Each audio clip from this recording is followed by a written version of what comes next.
Hello everybody, चलिए हम इस वीडियो में क्लास 9th के मैथ का ओसवाल बुक्स के सैम्पल पेपर 3 के सभी क्वेश्चन के एक एक करके सॉल्यूशन देखते हैं। देखिए, पहले मैं फॉर्मेट बता दूं, ये थर्ड पेपर का है। इससे पहले मैं फर्स्ट पेपर और सेकंड पेपर का सॉल्यूशन में डाल चुका हूं, आप उसे प्लेलिस्ट में देख सकते हैं। फॉर्मेट देखो, फॉर्मेट में क्या बताऊं, फॉर्मेट में हमेशा बता रहा हूं। फॉर्मेट ये देखिए, 1 से 24 क्वेश्चन आपके एक एक नंबर के हैं। ये 22 क्वेश्चन आपका एक एक नंबर का है। इसमें 7 इंटरनल ऑप्शन रहेंगे, मैं आपको दिखाऊंगा। फिर 23 और 24 इस ये 2 क्वेश्चन है केस स्टडी वाले हैं। फिर आपका 25 से लेके 31 जो है 2 नंबर के हैं। 32 to 38 जो है 3 नंबर वाले क्वेश्चन है। 39 to 41 है 5 नंबर वाले क्वेश्चन है। चलिए बिना टाइम वेस्ट किए हम स्टार्ट करते हैं इस सैम्पल पेपर के सॉल्यूशन को। देखिए फर्स्ट क्वेश्चन, देखिए पीछे देखिए क्या है। ये जो आपका पूरा सैम्पल पेपर है 2 पार्ट में डिवाइड है, पार्ट ए और पार्ट बी। पार्ट ए में 2 सेक्शन है, सेक्शन 1 एंड 2। पार्ट ए चालू करते हैं, पार्ट ए का सेक्शन 1। सेक्शन 1 में एक एक नंबर का क्वेश्चन है। देखिए इंटरनल है, ये आर है ना, मतलब ये या तो आप ये कर सकते हैं या फिर ये कर सकते हैं। फर्स्ट देखिए क्या है, every rational number is a. सभी रेशनल नंबर क्या होता है, देखिए आप पढ़े होंगे रियल नंबर के बारे में। रियल नंबर क्या होता है, रियल नंबर 2 तरह के होते हैं। एक क्या होता है, रियल नंबर रेशनल नंबर होता है, और रियल नंबर के पार्ट रेशनल नंबर और इरेशनल नंबर। हम कह सकते हैं कि रेशनल और इरेशनल नंबर को मिला के क्या बनते हैं, रियल नंबर। तो real number every rational number is क्या हो जाएगा, यहाँ पे आंसर क्या हो जाएगा, एवरी रेशनल नंबर आपका रियल नंबर। रियल नंबर में सभी रेशनल नंबर आ जाएंगे, ये आपका आंसर हो जाएगा। फिर इसमें देखिए, या तो आप इसको ऊपर फिलअप कर सकते थे या फिर नीचे आर वाला कीजिए। आर वाला देखो ये क्या, इस रेशनल नंबर को सिंपलेस्ट फॉर्म में करना है, 177/413। इसको आपको सिंपलेस्ट फॉर्म में करना है। तो देखिए आप इसको जब डिवाइड करेंगे तो ये एक प्राइम नंबर से डिवाइड होगा, वह प्राइम नंबर 59 है। दोनों जो है सिंपलेस्ट फॉर्म में क्या करते हैं, सिंपलेस्ट को काटते हैं। ये 59 से इसको डिवाइड करेंगे तो ऊपर 3 टाइम जाएगा और ये नीचे 7 टाइम, मतलब ये सिंपलेस्ट फॉर्म इसका क्या आएगा, इसका सिंपलेस्ट फॉर्म जो है 3/7 आएगा। ये था फर्स्ट क्वेश्चन। चलिए देखते हैं नेक्स्ट क्वेश्चन को। ये क्वेश्चन नंबर देखिए सेकेंड क्या है, write the point where the graph of linear equation 2x + 3y = 6 cut the y axis. देखिए इक्वेशन है 2x + 3y = 6। ये कहाँ कट कर रहा है, y एक्सिस। ये ध्यान से देखिए, y एक्सिस जब y एक्सिस पे कट करेगा इसका मतलब क्या, x = 0 हो जाएगा। पुट कर दीजिए x की जगह पे 0 + 3y = 6। इसका मतलब 3y = 6, इसका मतलब y = 6/3। मतलब y की वैल्यू क्या आ गई, y की वैल्यू आपकी 2 आ गई। जब इसको करेंगे तो क्या बोल रहा है, फाइंड द पॉइंट ना। पॉइंट क्या होता है, x और y। x की वैल्यू क्या है 0, x की वैल्यू आपकी 0 है, और y की वैल्यू क्या है 2 हम लोग निकाले हैं। यही जो है 0 और 2 इसका पॉइंट है। चलिए देखते हैं नेक्स्ट क्वेश्चन को। नेक्स्ट क्वेश्चन देखिए क्वेश्चन नंबर 3। जब क्वेश्चन नंबर 3 देखिए क्या है, हमें वैल्यू निकालना है 249 का होल स्क्वायर माइनस 248 का होल स्क्वायर के, इसका वैल्यू निकालना है। देखिए ये किसका फॉर्मेट में आ गया है, ये फॉर्मेट है a² - b² का।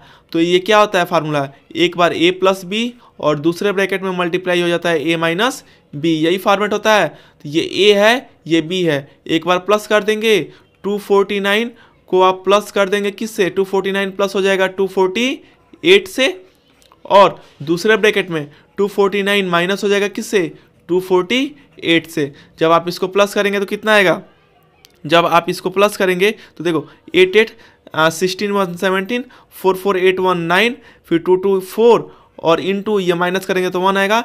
मतलब इसका आंसर क्वेश्चन नंबर 3 का आंसर क्या हो जाएगा, 1 से मल्टीप्लाई करेंगे तो 497।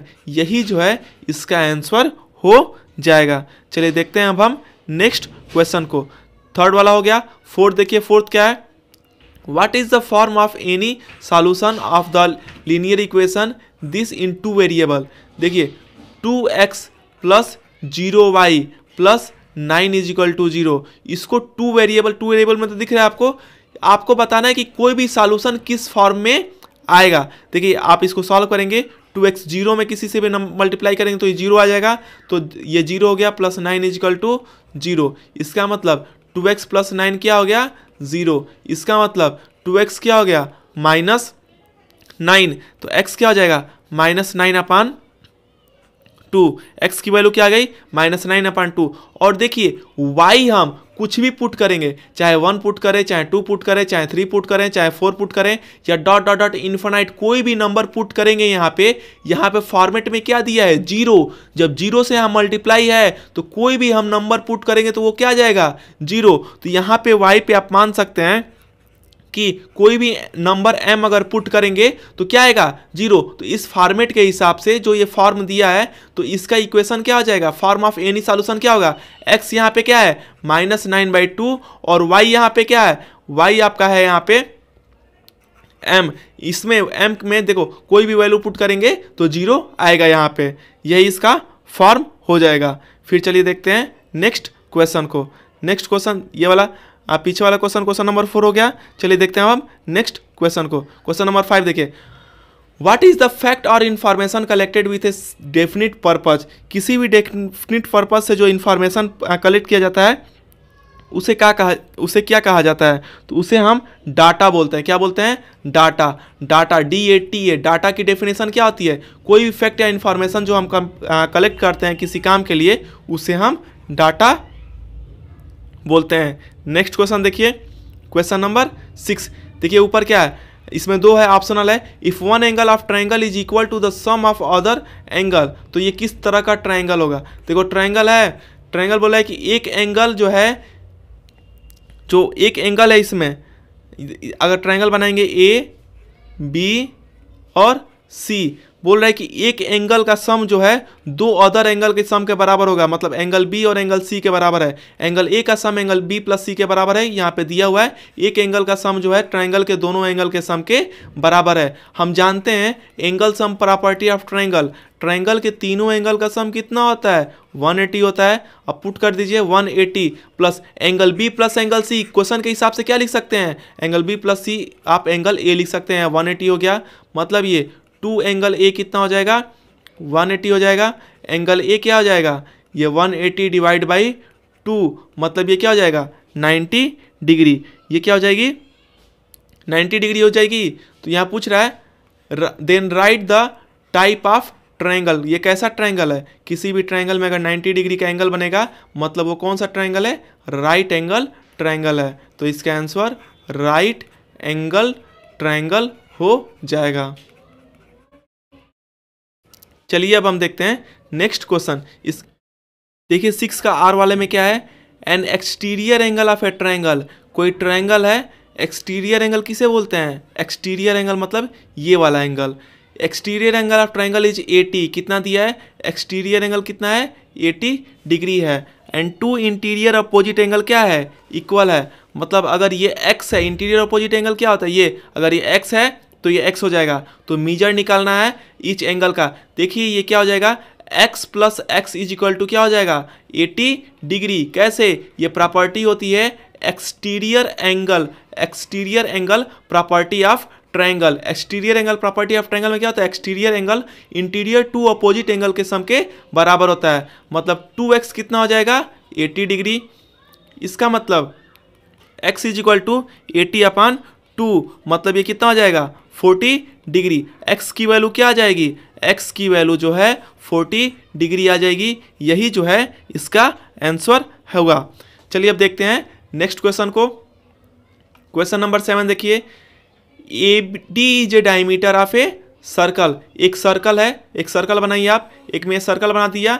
यहाँ पे डायमीटर किसे कहते हैं, जो सेंटर से पास हो। तो क्या है, AD जो है डायमीटर है किसी सर्कल का।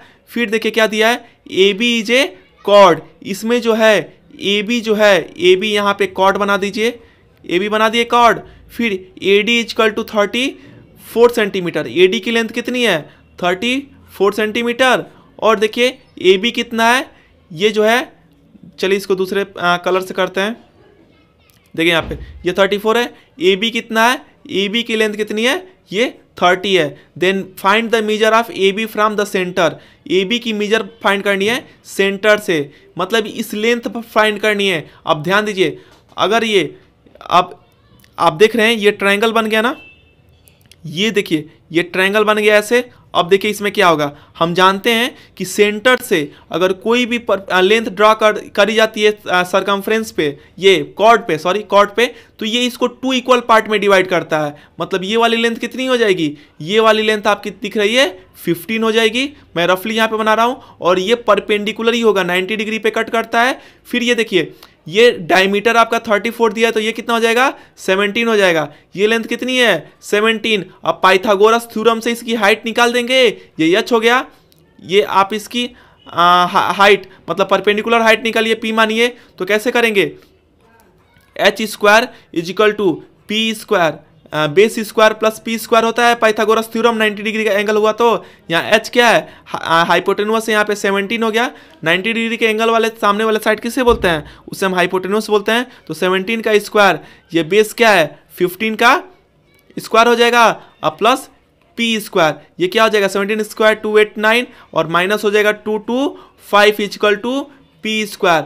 मतलब पी स्क्वायर आप इसको करेंगे तो कितना होगा, 9 में से 5 गया 4, और ये 8 में से 2 गया 64। मतलब p की वैल्यू क्या आ गई, p की वैल्यू यहाँ पे 8 सेंटीमीटर आ गई। क्या फाइंड करना था यहाँ पे, यही डिस्टेंस फाइंड करना था ना, तो आंसर क्या आ गया, आंसर इसका आ गया आपका 8 सेंटीमीटर। चलिए देखते हैं अब हम नेक्स्ट क्वेश्चन को। नेक्स्ट क्वेश्चन देखिए क्या है, क्वेश्चन नंबर 8। पीछे वाला क्वेश्चन क्या था, क्वेश्चन नंबर 7। क्वेश्चन नंबर 8 देखिए, the quadrilateral P Q R S, एक क्वाड्रिलेटरल है P Q R S, rhombus if diagonal of P Q R S R. कोई भी क्वाड्रिलेटरल है उसे रोम्बस कब बोलेंगे, जैसे क्वाड्रिलेटरल ये बना दिए, क्वाड्रिलेटरल रोम्बस तभी होगा जब उसका डायगोनल जो है 90 डिग्री पे कट करेंगे। तो ये डायगोनल क्या होगा पी क्यू आर एस का, डायगोनल जो है इसका आंसर होगा परपेंडिकुलर।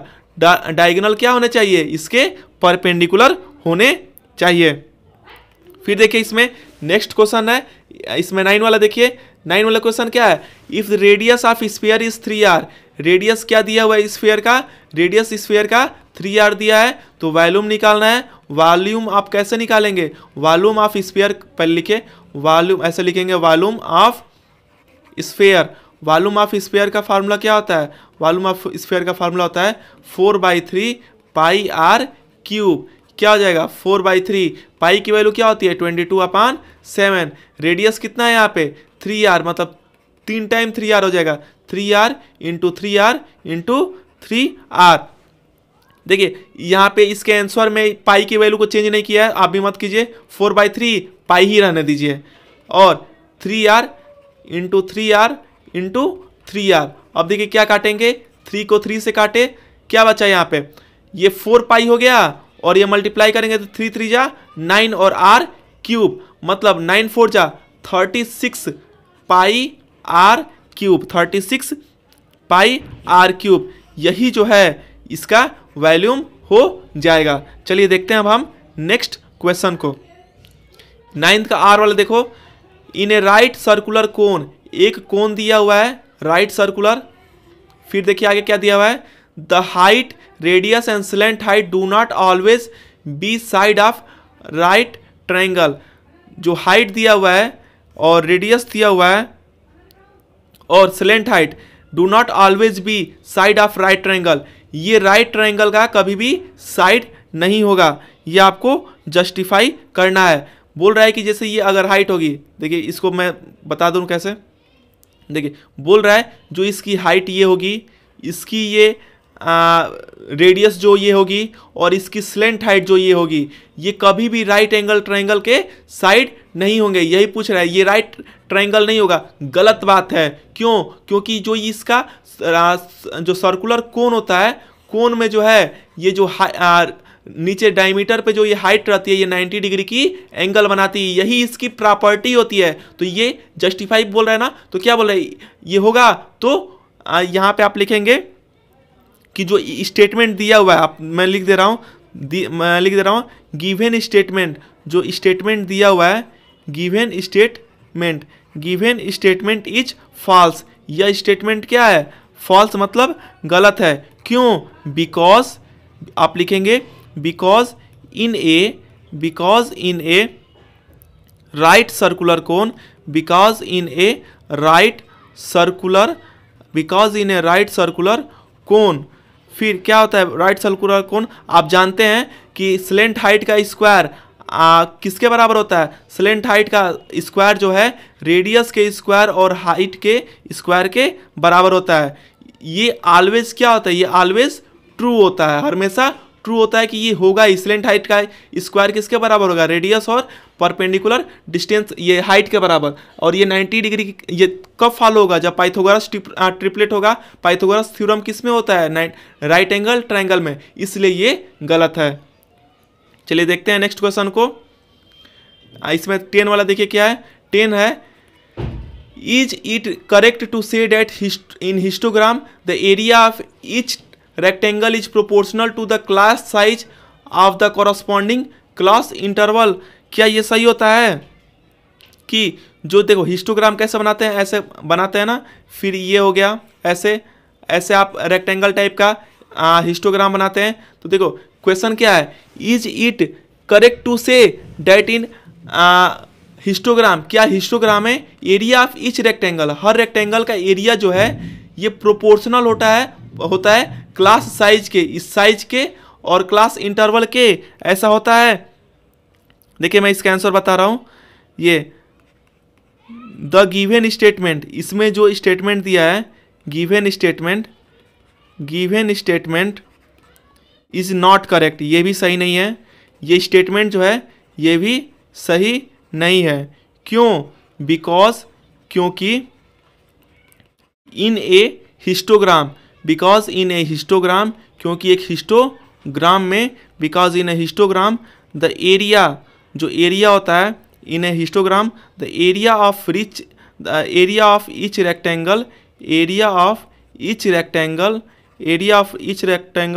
Is proportional. ये प्रोपोर्शनल तो होता है, लेकिन देखिए किसके प्रोपोर्शनल होता है? Proportional to the corresponding frequency of its class, corresponding frequency of class। और यहाँ पे क्या दिया हुआ है? यहाँ पे क्वेश्चन दिया हुआ है कि एरिया ऑफ रेक्टेंगल क्या होता है? प्रोपोर्शनल होता है क्लास साइज और क्लास इंटरवल के। गलत बात है। किसके प्रोपोर्शनल होता है? प्रोपोर्शनल होता है फ्रीक्वेंसी के, क्लास के फ्रीक्वेंसी के प्रोपोर्शनल होता है। चलिए अब देखते हैं नेक्स्ट क्वेश्चन को। तो ऐसे भी आपके जस्टिफाई करने वाले क्वेश्चन आएंगे। नेक्स्ट क्वेश्चन देखिए, क्वेश्चन नंबर 11 क्या है? Dash of an equilateral triangle are equal in length, equilateral triangle के कौन सी चीज लंबाई में बड़ी होती है? तो इक्विलेटरल ट्रायंगल क्या होता है? इक्विलेटरल ट्रायंगल के साइड जो है वो लंबाई में इक्वल होते हैं, साइड्स। तो इसका आंसर क्या हो जाएगा? साइड्स जो है, इसकी साइड जो है इक्विलेटरल ट्रायंगल के इक्वल होते हैं। चलिए देखते हैं। देखिए नेक्स्ट क्वेश्चन है, फाइंड द वैल्यू ऑफ 256 के पावर 0.16 इंटू 256, लिख दे रहा हूँ फिर से, 256 के पावर है 0.16, इसका मल्टीप्लाई है 256 के पावर 0.09, इसी का सम आपको निकालना है। देखिए कैसे करेंगे, यहाँ पे बेस सेम है ना। देखिए कौन सी फार्मूला लगेगी? आइडेंटिटी हम यहाँ पे यूज करेंगे, a की पावर m अगर मल्टीप्लाई है a की पावर n से, तो बेस सेम है तो पावर क्या हो जाएगा? ऐड हो जाएगा, m प्लस n हो जाएगा। इसका मतलब यहाँ पे क्या हो जाएगा? यहाँ पे आपका हो जाएगा 256 और इसके पावर क्या हो जाएंगे? ऐड 0.16 और 0.09 क्या हो जाएगा? ऐड हो जाएगा। जब आप इसको ऐड करेंगे तो क्या होगा? 256 इसको ऐड कीजिए तो 0.25 हो गया। ये हो गया। अब देखो ये किसका क्या होता है? आप इसको जब फैक्टर करेंगे तो ये 4 के पावर 4 होता है। मतलब 256 किसको अगर फैक्टर करेंगे 256, देखिए कर दीजिए 4 से अगर करेंगे तो 4 6 जा 24 और 4 4 जा, और 64 किसका होता है? 64 4 का क्यूब होता है। मतलब 4 कितने टाइम आ रहा है इसमें? 4 टाइम। तो 256 को क्या लिख सकते हैं? 4 का 4, और 4 का 4 लिख सकते हैं। और देखिए 0.25 को क्या लिख सकते हैं, इसको 25/100 लिख सकते हैं। फिर 25 1 जा 25, 25 4 जा 100, मतलब 4 की पावर 4 और ब्रैकेट में क्या है 1/4 है। तो देखो पावर हमेशा मल्टीप्लाई हो जाता है, क्यों? क्योंकि हम एक आइडेंटिटी जानते हैं a की पावर m और इसके पावर क्या है n, तो पावर हमेशा मल्टीप्लाई a की पावर m इंटू n हो जाता है। तो यहाँ पे क्या हो जाएगा ये 4, यही 4 जो है इसका आंसर हो जाएगा। 12 का आंसर क्या है 4, यही हो जाएगा। चलिए देखते हैं हम अब नेक्स्ट क्वेश्चन को। नेक्स्ट क्वेश्चन देखिए 13, यहाँ पे दिया है ये PO है, COB ट्रायंगल में PO जो है ये बाइसेक्ट कर रहा है COB को, देखो बाइसेक्ट कर रहा है। तो अगर ये 15 डिग्री है, ये COP 15 है, ये 15 है, तो ये भी कितना हो जाएगा, ये भी 15 डिग्री हो जाएगा। पूछ रहा है BOA, देखो ये कितना सिंपल क्वेश्चन है, कैसे करेंगे, लीनियर पेयर हो गया है। ये एक स्ट्रेट लाइन में सभी दोनों तरफ के एंगल्स का सम कितना होता है 180 होता है, तो कितना हो जाएगा, ये देखिए 50 + 50 कितना हो गया 30 डिग्री प्लस एंगल BOA ये कितना हो जाएगा 180 डिग्री हो जाएगा। इसका मतलब एंगल BOA क्या हो जाएगा, BOA आपका हो जाएगा 180 - 30, BOA जो है आपका 150 डिग्री, यही जो है इसका आंसर हो जाएगा। चलिए देखते हैं अब हम नेक्स्ट क्वेश्चन को। इक्विलैटरल ट्रायंगल ABC, कोई एक इक्विलैटरल ट्रायंगल है ABC, बना दीजिए यहाँ पे इक्विलैटरल ट्रायंगल। आप यहाँ पे नाम कर देंगे A, यहाँ पे नाम कर दीजिए B और यहाँ पे C। एक इक्विलैटरल ट्रायंगल बना दीजिए आप ABC। फिर आगे देखिए D and E are mid point of AB and AC। D किसका मिड पॉइंट है, D मिड पॉइंट है AB का, और E किसका मिड पॉइंट है, E मिड पॉइंट है AC का। Then find length of DE क्या होगा, देखिए ये हम लोग पढ़े हैं कि मिड पॉइंट थ्योरम में, आप लोग क्या पढ़े हैं, मिड पॉइंट थ्योरम में अगर ट्राइंगल के दोनों साइड के मिड पॉइंट को जोड़ा जाएगा तो बेस वाला इसका ये DE पैरेलल हो जाएगा, DE पैरेलल हो जाएगा किसके, BC के। और दूसरा इसमें क्या होता है, DE की लेंथ जो होती है ये हाफ होती है किससे, BC से। तो यहाँ पे क्या पूछा है, यहाँ पे लेंथ ऑफ DE पूछा है, मतलब DE क्या हो जाएगा, DE हाफ BC हो जाएगा। कैसे, मिड पॉइंट थ्योरम के वजह से। देख रहे हैं बस मिड पॉइंट थ्योरम का कंसेक्वेंस, मिड पॉइंट थ्योरम के से रिलेटेड बस ये स्टेटमेंट ये पूछा है। चलिए इसमें अब देखते हैं नेक्स्ट क्वेश्चन को। देखिए नेक्स्ट क्वेश्चन है question number 15, right the coefficient of x square in the expansion of x - 2 का होल क्यूब। मतलब x - 2 के होल क्यूब में जो x स्क्वायर आता है उसका आपको कोएफिशिएंट लिखना है। पहले हम इसको स्प्लिट करते हैं। देखिए अगर हम जानते, देखिए a - b का होल क्यूब का फार्मूला हम लोग क्या जानते हैं, a - b का होल क्यूब का फार्मूला होता है a³ - b³ - 3ab और ब्रैकेट में a - b। जब इसको सॉल्व किया जाता है एक तो ये होता है और होता है a³ - b³, ये माइनस 3a² प्लस 3ab², ये फार्मूला होता है इसी का a - b का होल क्यूब का। हमें किसका निकालना है, x - 2 के होल क्यूब। इसको स्प्लिट कीजिए, इस पे ये नीचे वाले पे स्प्लिट कीजिए। इसी में यहाँ पे एक्स स्क्वायर का निकालना था, यहीं पे स्क्वायर दिख रहा है ना, तो क्या हो जाएगा यहाँ पे x³ - 2 का cube minus 3 into x square into 2 plus 3 into a क्या है x और b क्या है, यहाँ पे b है आपका 2 का होल स्क्वायर। मतलब इसको करेंगे तो x² -8 -3 2 जा 6x² प्लस 2 2 जा 4 और 4 3 जा 12x। हमको इससे पूरा मतलब नहीं है, क्वेश्चन में पूछा है कि x² का कोफिशिएंट निकालिए। देखिए यहाँ x² है, यहाँ पे ना x² में किससे मल्टीप्लाई है, कौन सी न्यूमेरिकल वैल्यू है, तो x² का कोफिशिएंट क्या हो जाएगा, x² कोफिशिएंट -6 हो जाएगा। तो x² का इसमें आंसर क्या हो जाएगा, -6 जो है x² का कोएफिशिएंट है। चलिए इसमें देखते हैं हम अब 15 का आर वाला सेक्शन को। क्या है ये, right the zeros of polynomial this. Zeros मतलब इसके सॉल्यूशन लिखना है। पॉलिनोमियल क्या दिया हुआ है, P x is equal to x x minus 2 और दूसरे ब्रैकेट में एक्स माइनस 3। देखिए जीरो है ना, जीरो का मतलब क्या है, इसकी वैल्यू जीरो आएगी। देखिए जो ये दिया हुआ है ये जीरो होगा, ये इसका सॉल्यूशन निकालना है तो ये जीरो होगा, और एक्स एक्स माइनस 2 और एक्स माइनस 3 जो आरएचएस में है उसको एलएचएस में लाइए, वेरिएबल है तो x x minus 2 x minus 3 is equal to क्या हो जाएगा, जीरो। देखिए खुद ये सॉल्यूशन दिया हुआ है, मतलब एक्स की वैल्यू क्या आ जाएगी, एक्स की वैल्यू या तो जीरो होगी, या फिर दूसरे केस में देखिए x माइनस 2 है ना, x माइनस 2 क्या होगा, जीरो के बराबर। अगर x माइनस 2 जीरो के बराबर होगा तो x की वैल्यू क्या हो जाएगी, 2 हो जाएगी।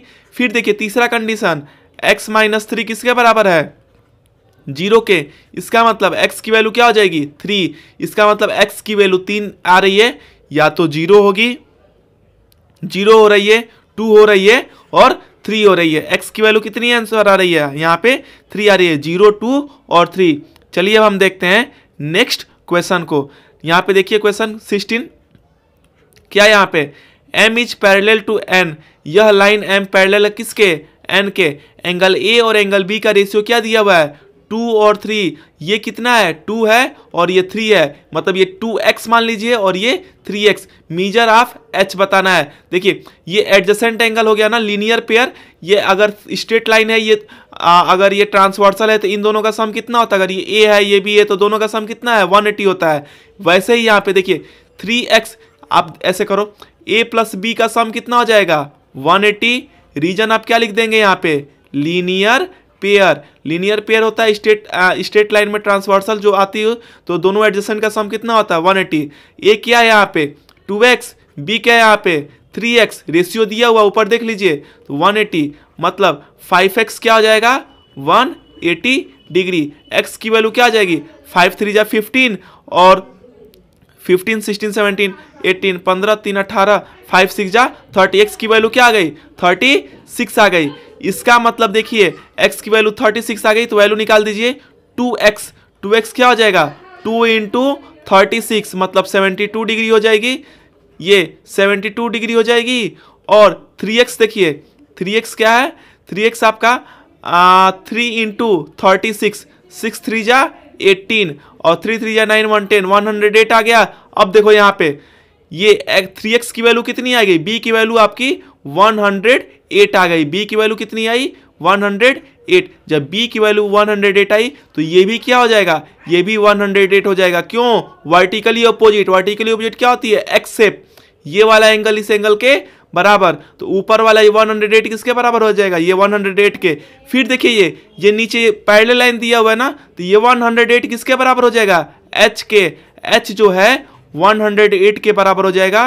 क्यों, रीजन क्या, कॉरस्पॉन्डिंग एंगल। रीजन क्या हो जाएगा, कॉरस्पॉन्डिंग। आप पूरे अच्छे से लिख दीजिएगा, कॉरस्पॉन्डिंग एंगल रीजन। देखिए दो पैरेलल लाइन के बीच, दो पैरेलल लाइन है, अगर बीच में ट्रांसवर्सल लाइन होता है तो यहाँ पे इसके नीचे वाला एंगल इसके नीचे वाला एंगल के बराबर होता है। तो h की वैल्यू क्या आ जाएगी, 108 डिग्री आ जाएगी। चलिए अब हम देखते हैं 16 का r वाला क्वेश्चन। 16 का r देखिए क्या है, 16 के r में देखिए क्या है, AB और CD, AB लाइन और CD लाइन क्या है, पैरेलल है ईच अदर।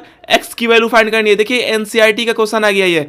हम इसमें क्या करेंगे, बीच में ये जो लाइन है ये कंस्ट्रक्ट करेंगे। अब लाइन आप कंस्ट्रक्ट करेंगे तो क्या, ये पैरेलल है तो अल्टरनेट एंगल के हिसाब से ये क्या हो जाएगा, ये 120 है तो ये कितना हो जाएगा, ये 120 है तो ये कितना हो जाएगा, 120। कैसे, अल्टरनेट एंगल। फिर ये देखिए ऐसे ही ये जो है ये जेड शेप देखिए बन रहा है ना। अल्टरनेट एंगल कैसे होता है, या तो सीधा ऐसे जेड शेप, नहीं तो ऐसे उल्टा जेड शेप। यहाँ पे देखिए ये ऐसे बना, ऊपर ये 120 तो ये 120 हो जाएगा। ऐसे ही नीचे ये देखिए उल्टा जेड शेप, ये 140 है तो ये कितना हो जाएगा, ये भी 140। दोनों का रीजन क्या हो जाएगा, दोनों का आप रीजन लिख देंगे अल्टरनेट इंटीरियर एंगल के, अल्टरनेट एंगल के हिसाब से हो रहा है। अब देखिए अब इस यहाँ पे अब क्या हो गया, जैसे ये फिगर है ऐसे है ना, ये ऐसे फिगर, तो ये 120 हो गया। चलो अच्छे से बना देते हैं फिगर। देखिए ऐसे ये पैरेलल लाइन है, फिर आपका ये फिगर ऐसे बन रहा है। ये वाली एंगल कितना हुआ, 120। ये नीचे वाली एंगल कितना हुआ, 140, इसको x यही तो निकालना है। तो देखो ये कंप्लीट एंगल हो गया ना, x प्लस 120 प्लस 140, तीनों का सम कितना होगा 360। क्यों? कंप्लीट एंगल किसी भी लाइन है तो पूरे एंगल का सम कितना होता है 180 ऊपर 180 नीचे, कितना हो गया 360। तो x प्लस ये 40 प्लस 60 हो गया 260, किसके बराबर हो जाएगा 360। इसका मतलब x की वैल्यू क्या आ जाएगी, x की वैल्यू जो है 100 डिग्री आंसर आ जाएगी। इसमें क्या आएगा आंसर इसका, x की वैल्यू इसके 100 डिग्री आएगी। इसमें बस सिंपली अल्टरनेट एंगल का यूज हो रहा है। चलिए देखते हैं अब नेक्स्ट क्वेश्चन को। Question number 17, the point P A B lie in Y fourth quadrant. Fourth quadrant में पॉइंट पी लाई कर रहा है, तो आपको बताना है कि ए बड़ा है कि बी बड़ा है। और इसमें और वाला भी क्वेश्चन है। देखो पहले ऊपर वाला करते हैं हम। देखो ये कार्टेशियन सिस्टम में ये होता है ना, ये एक्स एक्सिस होता है, ये वाई एक्सिस होता है। ये कौन सा क्वाड्रेंट होता है, ये फर्स्ट, ये सेकेंड, ये थर्ड, ये फोर्थ। साइन देखिए, अब फर्स्ट की साइन क्या होती है प्लस प्लस, यहाँ पे माइनस प्लस, यहाँ पे माइनस माइनस, यहाँ पे प्लस माइनस। अब देखिए फोर्थ क्वाड्रेंट की बात कर रहा है। फोर्थ क्वाड्रेंट में एक्स क्या होता है प्लस और वाई क्या होता है माइनस। पी पॉइंट है फोर्थ क्वाड्रेंट में ए और बी, तो बताना है कि कौन बड़ा होगा। सिंपल सी चीज है, प्लस वाला क्या होगा बड़ा होगा, ए क्या होगा, ए जो है बड़ा होगा बी से। ए और बी में क्या होगा, ए जो है बड़ा होगा बी से। क्यों? ये पहला वाला x मानते हैं और दूसरा वाला y मानते हैं, तो x यहाँ पे क्या है, x पॉजिटिव होगा और y यहाँ पे नेगेटिव होगा। x की जगह पे यहाँ पे a है और y की जगह पे क्या है b है, तो a ग्रेटर होगा किससे, आपका b से। तो यही इसका आंसर हो जाएगा। इसमें अब देखिए r वाला देखते हैं। ये देखिए एक एक नंबर के क्वेश्चन इसलिए सिंपल है। If the coordinate of 2 point p and q, ये दिया हुआ है 2 coordinate, and then find the value of abscissa P and abscissa Q। देखिए एक चीज अगर मैं बता दूं, देखिए यहाँ पे P है ना, P की पॉइंट क्या है -2 और 3। इन दोनों को मिला के, ये x है और ये y है, इन दोनों को मिला के हम कोऑर्डिनेट बोलते हैं। क्या बोलते हैं, कोऑर्डिनेट। वही जो पहला x वाला है इसे हम बोलते हैं एब्सिसा। क्या बोलते हैं, एब्सिसा। और जो दूसरा y वाला है इसे हम क्या बोलते हैं, ये जो y वाला है इसे क्या बोलते हैं, ऑर्डिनेट। क्या बोलते हैं, ऑर्डिनेट बोलते हैं। अब देखिए पॉइंट लिखिए, P का क्या दिया है कोऑर्डिनेट -2 और 3 दिया है, और Q का क्या दिया हुआ है, Q का कोऑर्डिनेट है -3 और 5 दिया हुआ है। किसकी वैल्यू निकालनी है, एब्सिसा ऑफ P निकालना है माइनस एब्सिसा ऑफ Q। क्या निकालना है, एब्सिसा ऑफ Q निकालना है। अब देखिए इसमें P की x वैल्यू क्या है -2 है, फिर यह माइनस हो जाएगा। एब्सिसा ऑफ Q, x की वैल्यू क्या है यहाँ पे -3 है, तो ये क्या आ जाएगा -2 माइनस माइनस +3, फिर प्लस माइनस माइनस हो जाएगा 1। साइन किसका बड़ा है, प्लस का, तो ये +1। मतलब इसका आंसर क्या हो जाएगा, इसका आंसर 1 हो जाएगा। सिंपल सा क्वेश्चन है, इसका आंसर क्या है 1 आया है। चलिए अब देखते हैं हम नेक्स्ट क्वेश्चन को। नेक्स्ट क्वेश्चन देखिए क्या है, 80 नंबर ऊपर है। How many number of dimension a surface have. A surface के पास, एक सरफेस के पास कितने डायमेंशन होते हैं, तो 2 डायमेंशन होते हैं। आप इसको बस ऐसे याद कर लीजिए, एक सरफेस के पास कितने डायमेंशन होता है, 2 डायमेंशन होता है, ये आप इसको याद कर लीजिए। फिर इसमें बस पूछना है कितने होते हैं, तो 2 होते हैं। फिर नेक्स्ट देखो इसमें आर वाला है, how many interwoven isosceles triangle are mention in Shri Yantra in the Atharvaveda. Atharvaveda में कितने इंटरवोवेन आइसोसेलस ट्रायंगल मेंशन किए गए हैं, तो ये भी आपको मेमोराइज करने वाला है। तो कितने किए गए हैं, 9। कितने होगा, 9 जो है इंटरवोवेन आइसोसेलस ट्रायंगल की मेंशन की गई है अथर्ववेद में। ऊपर वाला डायमेंशन पूछेगा किसी भी सरफेस में डायमेंशन कितने हैं, तो इसका आंसर क्या हो जाएगा, डायमेंशन जो 2 होते हैं सरफेस के, और यहाँ पे अथर्ववेद में कितने इंटरवोवेन आइसोसेलस ट्रायंगल हैं, तो ये आप इसको याद कर लेंगे 9 इसका आंसर हो जाएगा। एक क्वेश्चन आपका ऐसा भी आएगा। फिर देखिए नेक्स्ट क्वेश्चन, देखिए क्वेश्चन नंबर ये 2 और 9 हो गया, फिर 2 है और ये 9। नेक्स्ट क्वेश्चन देखिए 19 वाला, write the angle which is 1/5 of its complement. आपको एंगल बताना है। देखिए दो एंगल होते हैं, कॉम्प्लीमेंट के केस में क्या होता है, अगर दो एंगल दिया है x और y, दोनों का सम क्या होता है, x और y का सम क्या होना चाहिए 90। कॉम्प्लीमेंट में दो एंगल का सम क्या होना चाहिए 90। तो देखो इसको छोड़ो, अगर एक एंगल x है तो दूसरा एंगल, अगर फर्स्ट एंगल x है तो सेकेंड एंगल क्या हो जाएगा 90 माइनस x। क्यों? क्योंकि दोनों का सम कितना होना चाहिए 90। तो पहला अगर x हो गया तो दूसरा क्या हो गया 90 माइनस x। अब देखिए स्टेटमेंट के हिसाब से लिखिए बात, ये सिंपल क्वेश्चन होता है।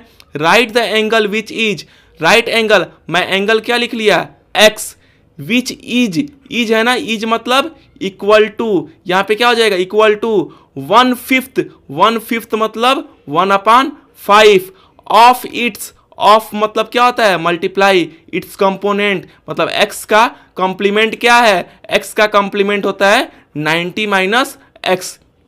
देखिए हम स्टेटमेंट लिख दिए, एंगल फाइंड करना है जो कि है मतलब इक्वल टू 1/5 ऑफ मतलब मल्टीप्लाई, कॉम्प्लीमेंट मतलब 90 माइनस x। x का कॉम्प्लीमेंट क्या है 90 माइनस x। अब इसको सॉल्व कर दीजिए, x इज इक्वल टू, अब 90 को 5 से डिवाइड कर दीजिए तो आपका कितना आ जाएगा 18 5 90 होता है। फिर ये क्या हो जाएगा, फिर ये इसका 1/5 का मल्टीप्लाई हो जाएगा x में, तो ये x/5 हो जाएगा। या फिर इसको ऐसे मत कीजिए, ऐसे टिपिकल हो जाएगा, ऐसे आप कर सकते हैं, ऐसे भी कर दीजिएगा। फिर देखो मैं इसको सिंपल तरीके से कैसे करता हूँ। इक्वेशन क्या है 1/x, x equal to 1/5 multiplied by 90 minus x है ना। सबसे अच्छा इसको क्रॉस मल्टीप्लिकेशन से x को 5 को इधर भेज दो तो ये क्या हो जाएगा 5x किसके बराबर हो गया 90 माइनस x। तो ये फिर माइनस को इधर भेज दो प्लस हो जाएगा, तो x 5x में x जुड़ जाएगा तो क्या हो जाएगा 6x इक्वल टू 90 मतलब x की वैल्यू क्या हो जाएगी 6 1 6 और 6 5 30, x की वैल्यू 30 डिग्री आ गई। तो इसके एंगल लिखना है ना, तो एक एंगल आपका क्या हो जाएगा 30। फर्स्ट एंगल अगर 30 है तो सेकेंड एंगल क्या हो जाएगा, फर्स्ट एंगल आपका 15 है यहाँ पे सॉरी, तो सेकेंड एंगल क्या होगा, सेकेंड एंगल आपका 90 माइनस 15 मतलब ये कितना हो जाएगा 75 डिग्री हो जाएगा। एक इसमें 15 आएगा आंसर, एक 75, यही इसके आंसर आएंगे। फर्स्ट एंगल इसमें 15 होगा, सेकेंड एंगल इसमें 75 होगा। फिर देखिए आप इसको भी सॉल्व करेंगे तो यही आएगा, मैं इसको सिंपली ऐसे कर दिया हूं। चलिए अब देखते हैं नेक्स्ट क्वेश्चन को। नेक्स्ट क्वेश्चन देखिए क्वेश्चन नंबर 20।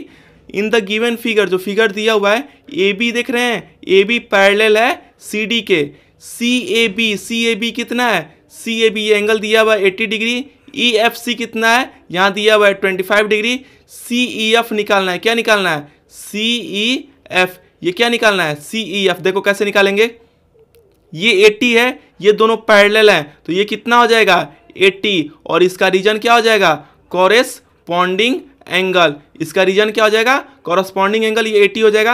अब देखिए ये स्ट्रेट लाइन है ना, ये स्ट्रेट लाइन है, स्ट्रेट लाइन पे लीनियर पेयर वाला फार्मूला होता है ना, एक ट्रांसवर्सल है तो दोनों का सम कितना होगा 180, तो ये 80 है तो ये कितना हो जाएगा यहाँ पे 100, तभी ना दोनों का सम 180 होगा। ये 80 हो गया तो 100 हो गया, आप अच्छे से लिख लीजिएगा, मैं बस समझा देता हूँ। यहाँ 80 है तो ये 100 हो जाएगा, रीजन आप लीनियर पेयर से कर सकते हैं। अब देखिए ये ट्रायंगल बन गया, आप ट्रायंगल सी ई एफ में देखिए, ट्रायंगल सी ई एफ हो गया, सी ई एफ में angle C plus angle E plus angle F, तीनों एंगल का सम कितना होगा 180 होगा। एंगल सी क्या है 100 हो गया, एंगल ई क्या है यही तो निकालना है ऊपर सी ई एफ, और एफ क्या है 25, इसका सम कितना होगा 180 होगा। मतलब एंगल ई प्लस 125 कितना होगा 180, मतलब एंगल ई किसके बराबर होगा, एंगल ई आपका 55 डिग्री के बराबर होगा। इसका 20 का आंसर क्या हो जाएगा, आपका जो एंगल ये है, आप जब इसमें से ये माइनस करेंगे तो एंगल ई मतलब यहाँ पे एंगल ये 180 में से माइनस करेंगे 125 ही आ रहा है ना, ये 5 7 में से 2 गया 5, 55 हो गया ये। और देखिए इसमें क्या निकालना है सी ई एफ, तो सी ई एफ की वैल्यू क्या आ जाएगी, इसमें सी ई एफ की वैल्यू 55 डिग्री हो जाएगी, यही जो है इसका आंसर हो जाएगा। यहाँ पे लिख देंगे एंगल सी ई एफ कितना हो जाएगा, सी ई एफ आपका 55 डिग्री हो जाएगा। चलिए देखते हैं हम अब नेक्स्ट क्वेश्चन को। इन द गिवन फिगर, जो फिगर दिया हुआ है इसमें A B C D are 4 points of a circle, देख रहे हैं ना, A B C D 4 point है सर्कल पे, ए सी जो है और ए सी और बी डी इंटरसेक्ट कर रहा है एंगल ई पे, यहाँ पे एंगल ई पे ए सी और बी डी मिल रहे हैं। कैसे मिल रहे हैं? बी ई सी कितना है 125, यहाँ पे दिख रहा है 125। सी ई सी डी कितना है? ई सी डी आपका 15 है यहाँ पे, तो बी ए सी निकालना है। कौन सी एंगल निकालना है? बी ए सी। देखिए हम कैसे करते हैं, फिगर में ही कर रहा हूँ, देखो सिंपली आप समझिए। ये 125 है तो ये स्ट्रेट लाइन है, तो ये कितना हो जाएगा? इसकी वैल्यू क्या आ जाएगी? देखो एक लाइन है, अगर ट्रांसवर्सल है तो दोनों का सम कितना होता है? 180। तो ये 125 है तो ये कितना हो जाएगा? ये आपका 55 हो जाएगा, तभी ना इन दोनों का सम 180 होगा। ये 125 है तो ये 50, ये 55 हो गया। अब देखो ये ट्रायंगल जो यहाँ पे बन रहा है, आप रीजन के साथ लिख दीजिएगा, लीनियर पेयर की वजह से मैं समझा दे रहा हूँ कैसे हो रहा है। ई डी सी, देखिए यहाँ पे ये क्या है? ये 15 डिग्री है, यहाँ पे ये क्या है? 55 डिग्री। अब ट्रायंगल में तीनों एंगल का सम कितना होता है? 180। तो क्या कर देंगे? Angle D plus 55, angle D plus 55 plus 15 कितना होगा? 180। मतलब एंगल डी प्लस 5 5 10 5 1 6 1 7, ये 180। मतलब एंगल बी की वैल्यू कितनी आ गई? एंगल बी की वैल्यू 110 आ गई। एंगल बी नहीं, सॉरी, यहाँ पे ये एंगल डी है, गलती से हो गया। ये क्या है? Angle D. एंगल डी की वैल्यू कितनी आ गई? 110। तो ये वाली वैल्यू कितनी आ गई? ये वैल्यू हम लोग 110 निकाल दिए। अब देखो आप लोग पढ़े हैं बुक में, एक ही सेगमेंट से सरकमफ्रेंस पे यहाँ पे कितना एंगल बन रहा है? 110। तो एक ही सेगमेंट से सरकमफ्रेंस पे जो एंगल बनता है दूसरे सरकमफ्रेंस पे भी वही सेम बनता है। तो देखो बीसी से भी यहाँ पे बन रहा है ना, यही एंगल निकालना है। तो ये 110 है तो ये भी कितना हो जाएगा? 110। रीजन क्या लिख देंगे? Angle subtended by the same segment on a circle is equal. एक ही सेगमेंट से जो एंगल बनते हैं इक्वल होते हैं। तो एंगल बी ए सी क्या हो जाएगा? एंगल बी ए सी की वैल्यू 110 डिग्री आ जाएगी। तो इसका आंसर क्या है? 110 डिग्री। रीजन हो जाएगा angle in the same segment. Next question देखते हैं, क्वेश्चन नंबर 22। देखिए 22 क्या है? इन ए गिवन फिगर, एक फिगर दिया हुआ है, ए बी सी डी एक साइक्लिक क्वाड्रिलेटरल है। चलो हम बनाते हैं एक फिगर।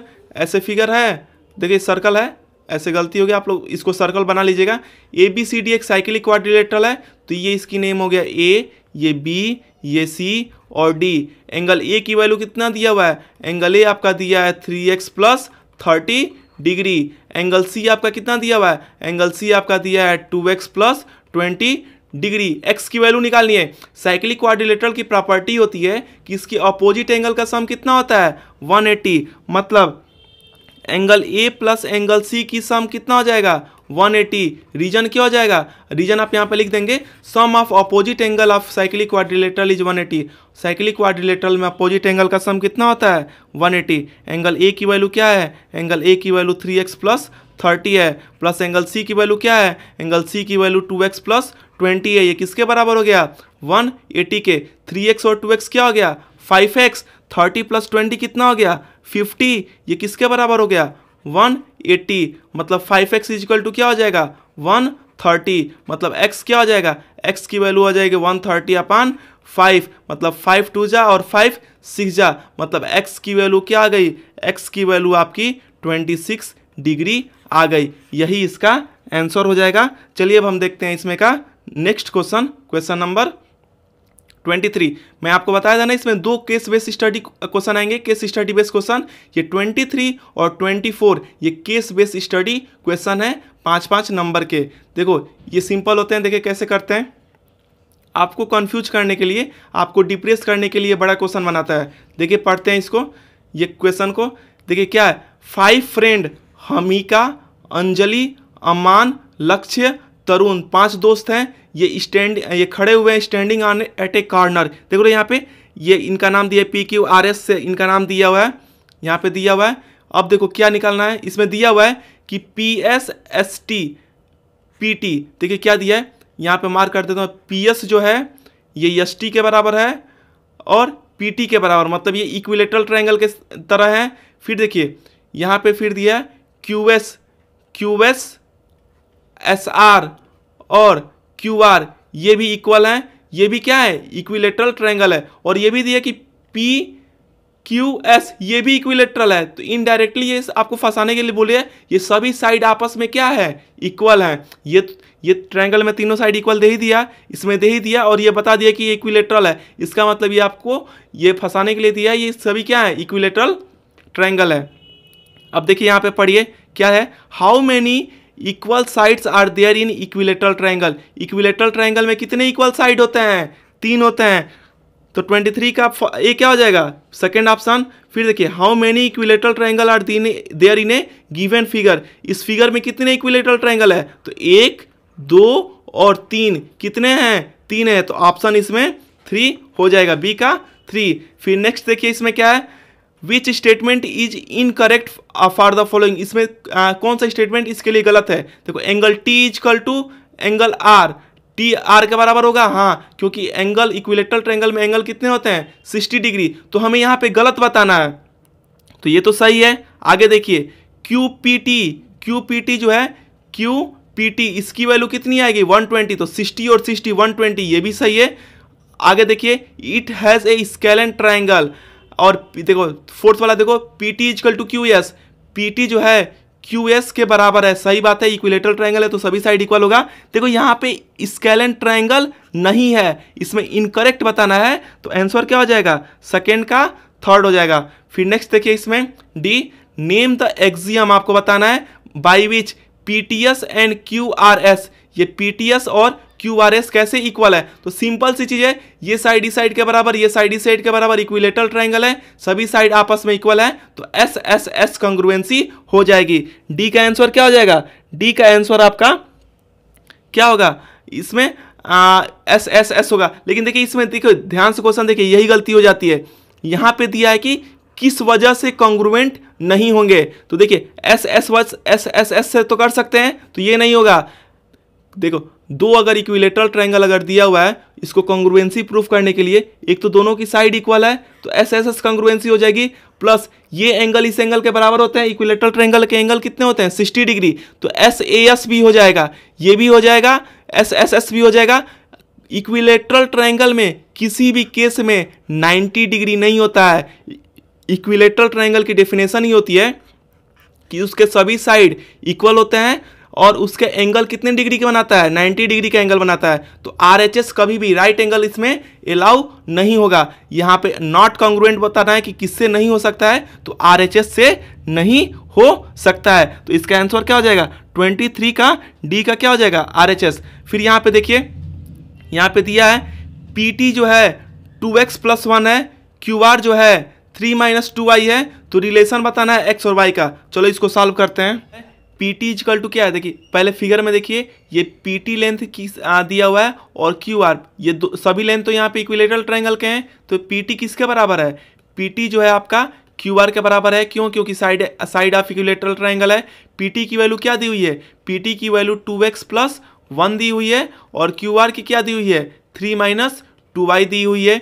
सॉल्व कीजिए तो देखिए 2x हो गया, और इधर ये y वाला ला दो तो 2y हो गया, और इधर 3 - 1 हो जाएगा, मतलब 2 कॉमन हो जाएगा, तो x + y, और इधर क्या हो जाएगा, ये 2 हो जाएगा, 2 से 2 कैंसिल हो गया, मतलब x + y की वैल्यू क्या आ गई, x + y की वैल्यू 1 आ गई। यही इसका आंसर होगा। देखिए x + y की वैल्यू 1 किस में है, x + y की वैल्यू इसमें फर्स्ट ऑप्शन, मतलब ई का क्या हो जाएगा, ई का इसमें फर्स्ट ऑप्शन इसमें करेक्ट हो जाएगा। चलिए देखते हैं अब हम नेक्स्ट क्वेश्चन को। नेक्स्ट क्वेश्चन देखिए 24, ये भी केस बेस्ड स्टडी है। केस बेस्ड स्टडी वाले क्वेश्चन इजी होते हैं। देखिए कैसे करेंगे, पहले समझो, बेटी बचाओ बेटी पढ़ाओ BBBP ये पर्सनल कैंपेन है जो कि गवर्नमेंट ऑफ इंडिया ने चलाया। इसका एम क्या था, जागरूकता फैलाना और इम्प्रूव करना वेलफेयर इंटेंडेड फॉर गर्ल की जो दशा है, उनकी हालत को सुधारने के लिए सरकार ने इसको चलाया। अब देखिए इन स्कूल, एक स्कूल में एक group of x + y teacher की ग्रुप को, टीचर कितने हैं x + y है, उसमें गर्ल्स कितने हैं x² + y² है, और बॉयज़ कितने x³ + y³ है। तो आपको और ये कैंपेन कर रहे हैं बेटी बचाओ बेटी पढ़ाओ का। अब देखिए अब यहीं से आपके क्वेश्चन होंगे, एक एक करके हम यहाँ से देखते हैं फर्स्ट क्वेश्चन क्या है, which mathematical concept is used here, कौन सा यहाँ पे मैथमेटिकल कंसेप्ट यूज हुआ है। तो आप देखिए यहाँ पे x plus Y, X square plus Y square, X cube plus Y square, ये कौन सी चीज़ है आपके बुक में पॉलिनोमियल का है, पॉलिनोमियल से हम इसमें रिलेटेड क्वेश्चन करेंगे। फिर देखिए फर्स्ट का ये हो गया, फिर सेकंड देखिए इसमें सेकंड क्या है, विच इज करेक्ट, इसमें कौन सा करेक्ट है। देखिए ए प्लस बी का होल स्क्वायर क्या होता है, a square plus B square, यहाँ पे प्लस होगा तो ये तो गलत हो गया, ए प्लस बी का होल स्क्वायर, ये माइनस तो होता ही नहीं, गलत हो गया। तो ए प्लस बी का होल स्क्वायर क्या होता है, a square plus B square plus 2ab, मतलब बी का सेकंड हो जाएगा। फिर देखिए एक्स माइनस वाई का होल क्यूब क्या हो जाएगा, x cube minus Y cube. देखिए ये तो होगा नहीं, एक्स स्क्वायर तो होता नहीं, क्यूब होता है, यहाँ 2 नहीं होता है 3 होता है, तो X cube minus Y cube minus 3xy, X minus Y, ये फार्मूला सही है। तो सी का क्या हो जाएगा, सी का इसमें सेकेंड आंसर सही हो जाएगा। नेक्स्ट देखिए, इफ इन द ग्रुप, किसी ग्रुप में देयर आर 10 टीचर, कितने टीचर हैं 10 हैं, और इसमें क्या दिया हुआ है 58 गर्ल्स हैं। देखिए पीछे आप देखेंगे तो टीचर को किससे रिप्रेजेंट किया गया इस क्वेश्चन में, x प्लस वाई से, मतलब x प्लस वाई की संख्या कितनी है, x प्लस वाई की संख्या 10 है। आगे देखिए गर्ल्स कितनी है 58, मतलब गर्ल्स यहाँ पे क्या है x square plus Y square, मतलब x square plus Y square की वैल्यू क्या दी हुई है 58 दी हुई है। फिर नंबर ऑफ बॉयज पूछ रहा है, बॉयज को किसे डिनोट कर रहे हैं, X cube plus Y cube, X cube plus Y cube हो गया, इसको फाइंड करना है। देखिए अब अलजेब्रिक एक्सप्रेशन बन गया ये। अब ये कैसे करेंगे, यहाँ पे एक्स स्क्वायर दिया ना, आप एक्स वाई की वैल्यू निकालिए, कैसे करेंगे, एक्स प्लस वाई का होल स्क्वायर हम लोग जानते हैं, X square plus Y square plus 2xy, X plus Y की वैल्यू कितनी है 10, तो 10 का ये स्क्वायर हो जाएगा is equal to X square plus Y square कितना दिया है 58 प्लस 2xy हो जाएगा, तो ये कितना हो जाएगा 100 is equal to 58 plus 2xy। ये 100 में से माइनस कर दीजिए, 100 में से माइनस करेंगे 58 को इक्वल टू क्या हो जाएगा 58 इक्वल टू 2xy हो गया। इसका मतलब 2xy क्या आ गया, 2xy आपका इसको माइनस करोगे तो 42 आ गया। तो xy की वैल्यू क्या आ जाएगी, आपकी xy की वैल्यू आ जाएगी 42 को 2 से डिवाइड कर देंगे, मतलब आपका क्या आ जाएगा xy की वैल्यू 21, यही xy की वैल्यू आ गई। अब आप देखिए हमें क्या निकालना है, X cube plus Y cube ना। अब देखिए एक्स प्लस वाई का होल क्यूब करेंगे तो सभी इसमें आ जाएंगे। तो एक्स प्लस वाई का होल क्यूब क्या होता है, X cube plus Y cube plus 3xy, bracket में x plus Y, value put up कीजिए। x प्लस वाई की वैल्यू क्या है, देखिए यहाँ पे 10 है ना, तो यहाँ पे 10 का क्यूब हो जाएगा is equal to X cube plus Y cube plus 3xy की वैल्यू क्या है, अभी हम निकाले xy की वैल्यू 21 निकाले हैं, तो यहाँ पे 21 पुट कर दीजिए। और x प्लस वाई की वैल्यू देखिए क्या है, x प्लस वाई की वैल्यू क्या है, यहाँ पे x प्लस वाई की वैल्यू आपकी 10 है, तो यहाँ पे 10 पुट अप कर दीजिए, 10 हो गया। अब देखिए कैसे करेंगे, 10 का क्यूब क्या हो जाएगा 1000 इज इक्वल टू, इसकी वैल्यू हमको निकालनी है X cube plus Y cube की निकालनी है, प्लस ये देखिए ये 63 हो जाएगा और ये 0, मतलब ये एक्स क्यूब आप ये सॉल्व करेंगे तो X cube plus Y cube क्या हो जाएगा, x cube plus Y cube मतलब 1000 में से आप 630 माइनस कर दीजिए, तो इसका आंसर क्या आएगा 370, यही इसका आंसर आएगा। कौन सा ऑप्शन है, डी का इसमें ऑप्शन 4 सही है, यही इसका आंसर हो जाएगा। नेक्स्ट क्वेश्चन देखिए इसमें क्या है, बोला है कि डी के हेल्प से आपको X square minus Y square की वैल्यू निकालनी है। तो देखिए कैसे करेंगे, देखिए इसी में हम इसको इरेज कर देते हैं कितनी पोर्शन, उसके बाद हम इसको आसानी से करेंगे। देखिए अगर मैं इरेज किया इतना, देखो जो वैल्यू निकाल दिया हूँ, ये तो आप पीछे वाला क्वेश्चन आप कर ही लिए यार आसानी से। अब जो वैल्यू निकाल दिया हूँ उसके बाद देखिए हम कैसे करते हैं, इसको सॉल्व करते हैं। देखिए हमें वैल्यू क्या दी हुई है, एक्स प्लस वाई की वैल्यू 10 है, फिर हम यहाँ पे निकाल चुके हैं X cube plus Y cube की वैल्यू हम निकाल चुके हैं। अब ये हमें निकालना है, देखिए कैसे करेंगे, देखिए ये 3 वैल्यू हमें दी हुई है। अब हम कैसे इसको करेंगे, ये एक्स प्लस वाई की वैल्यू 10 है, x square plus Y square की वैल्यू 58 है, और यहाँ पे हम निकाल चुके हैं X cube plus Y cube की वैल्यू 370। अब देखिए हमें क्या निकालना है, हमें निकालना है x square plus Y square की, नहीं X square minus Y square की वैल्यू निकालनी है, फाइंड करनी है। और दिया हुआ है x माइनस वाई की वैल्यू क्या है 23। देखिए यहाँ पे क्वेश्चन में दिया ना x माइनस वाई की वैल्यू 23। देखिए कैसे निकलेगा, X square minus Y square का फार्मूला क्या होता है, एक ब्रैकेट में x माइनस वाई और दूसरे ब्रैकेट में x plus Y. X minus Y की वैल्यू क्या है ऊपर, यह है 23 और x प्लस वाई की वैल्यू क्या है, x प्लस वाई की वैल्यू यह है 10। देखिए पीछे वाला का हेल्प कर रहे हैं ना, पीछे वाला जो वैल्यू आया था। फिर देखो ये 23 इंटू 10 क्या हो जाएगा 230। इसका आंसर क्या हो जाएगा 230। तो यही जो है इसका आंसर हो जाएगा, इसका भी आंसर क्या हो जाएगा, डी ऑप्शन ही सही हो जाएगा। फोर्थ वाला ई का फोर्थ सही हो जाएगा। चलिए अब देखते हैं नेक्स्ट क्वेश्चन को। नेक्स्ट क्वेश्चन देखिए, पार्ट ए के आप सभी हम लोग क्वेश्चन कर लिए। पार्ट बी देखिए, पार्ट बी क्या है, express Y in the term of X. ये इक्वेशन दिया हुआ है ना, 3x plus 2y is equal to क्या है 8। इसको आपको y को एक्सप्रेस करना है x के रूप में। तो देखिए क्या हो जाएगा, 2y हो जाएगा 8 माइनस 3x। तो y क्या हो जाएगा, y हो जाएगा 8 माइनस 3x अपान 2। यही जो है आपका एक्सप्रेस y, एक आंसर ये हो गया।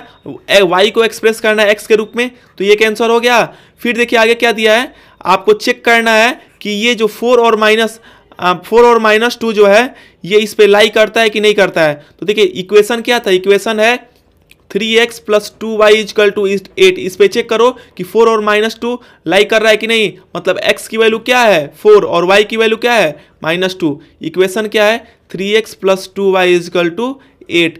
3 इंटू एक्स की वैल्यू क्या है 4 प्लस 2 इंटू एक्स वाई की वैल्यू क्या है -2।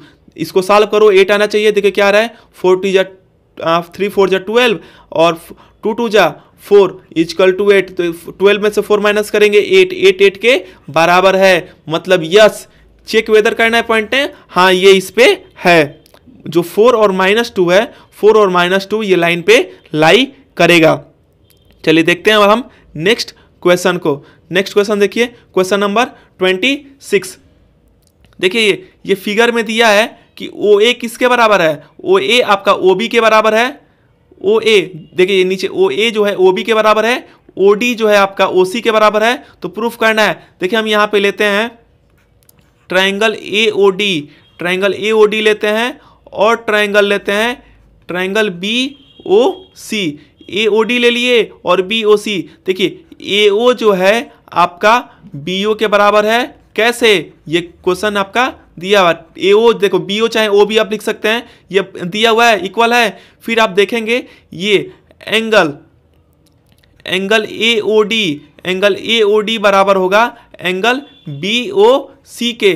कैसे, क्योंकि ये वर्टिकली अपोजिट है। रीजन क्या हो जाएगा, देखिए ये वाली एंगल क्या हो जाएगा, इसके बराबर, ये वर्टिकली अपोजिट है। और देखिए आपका DO जो हो जाएगा वो CO चाहे OD कुछ भी लिख सकते हैं, इसके बराबर है। ये भी क्या है, ये भी गिवन है, यह है। फिर उसके बाद देखिए ये क्या हो गया, ये side angle side. So by SAS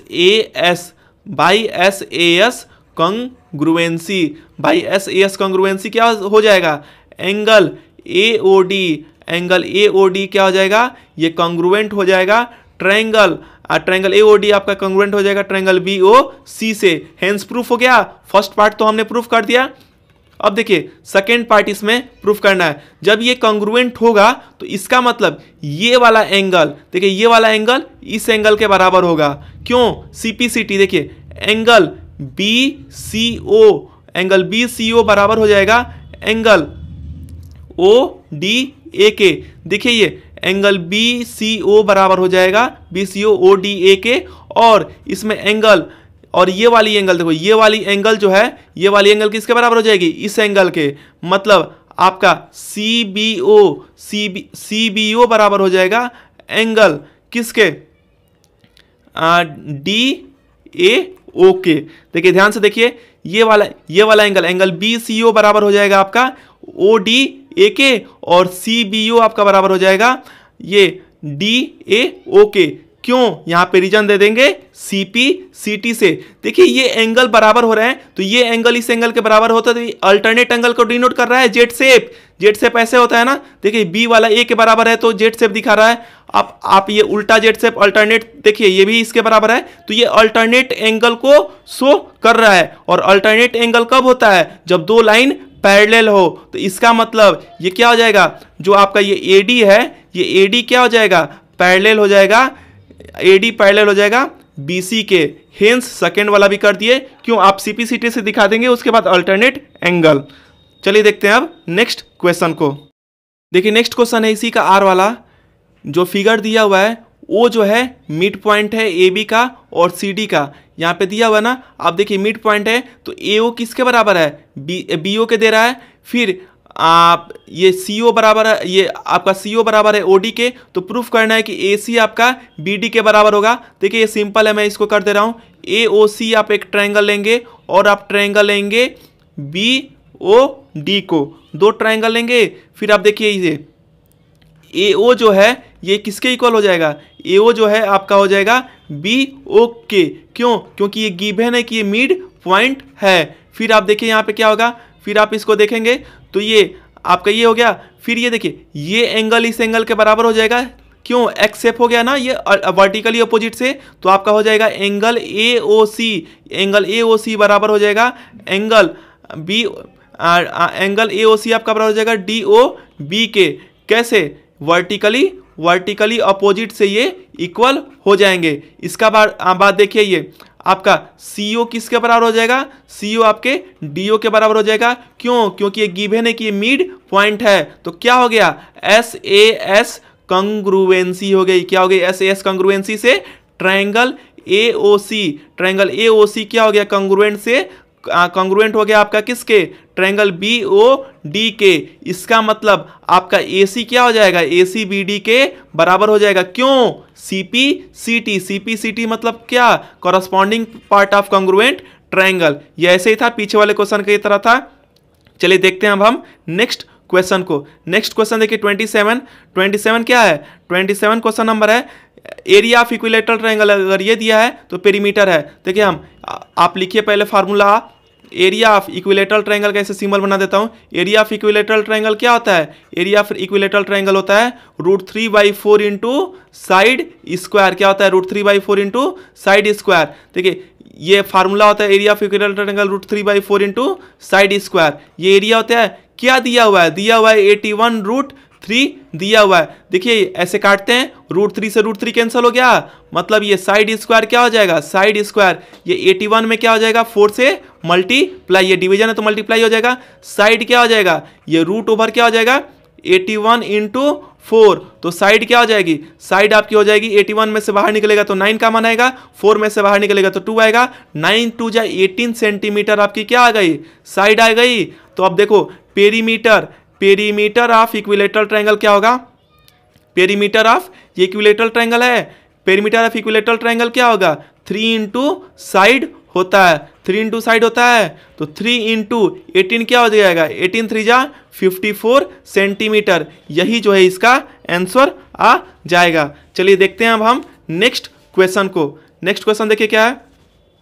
next question है क्वेश्चन नंबर 28। देखिए ये यहाँ पे दिया हुआ है इन द गिवन बिलो, जो गिवन नीचे दिया हुआ है, diagonal AC of a quadrilateral ABCD bisect BAD को बाइसेक्ट कर रहा है, मतलब ये वाला एंगल इस एंगल के बराबर है। एंड BCD मतलब ये वाला एंगल इस एंगल के बराबर है। प्रूफ करना है कि BC आपका CD के बराबर है। सिंपल है। देखिए हम क्या लेते हैं, हम ट्रायंगल लेंगे। इन ट्रायंगल ADC ले लीजिए एक ट्रायंगल, और ले लीजिए ट्रायंगल ABC, दो ट्रायंगल ले लिए।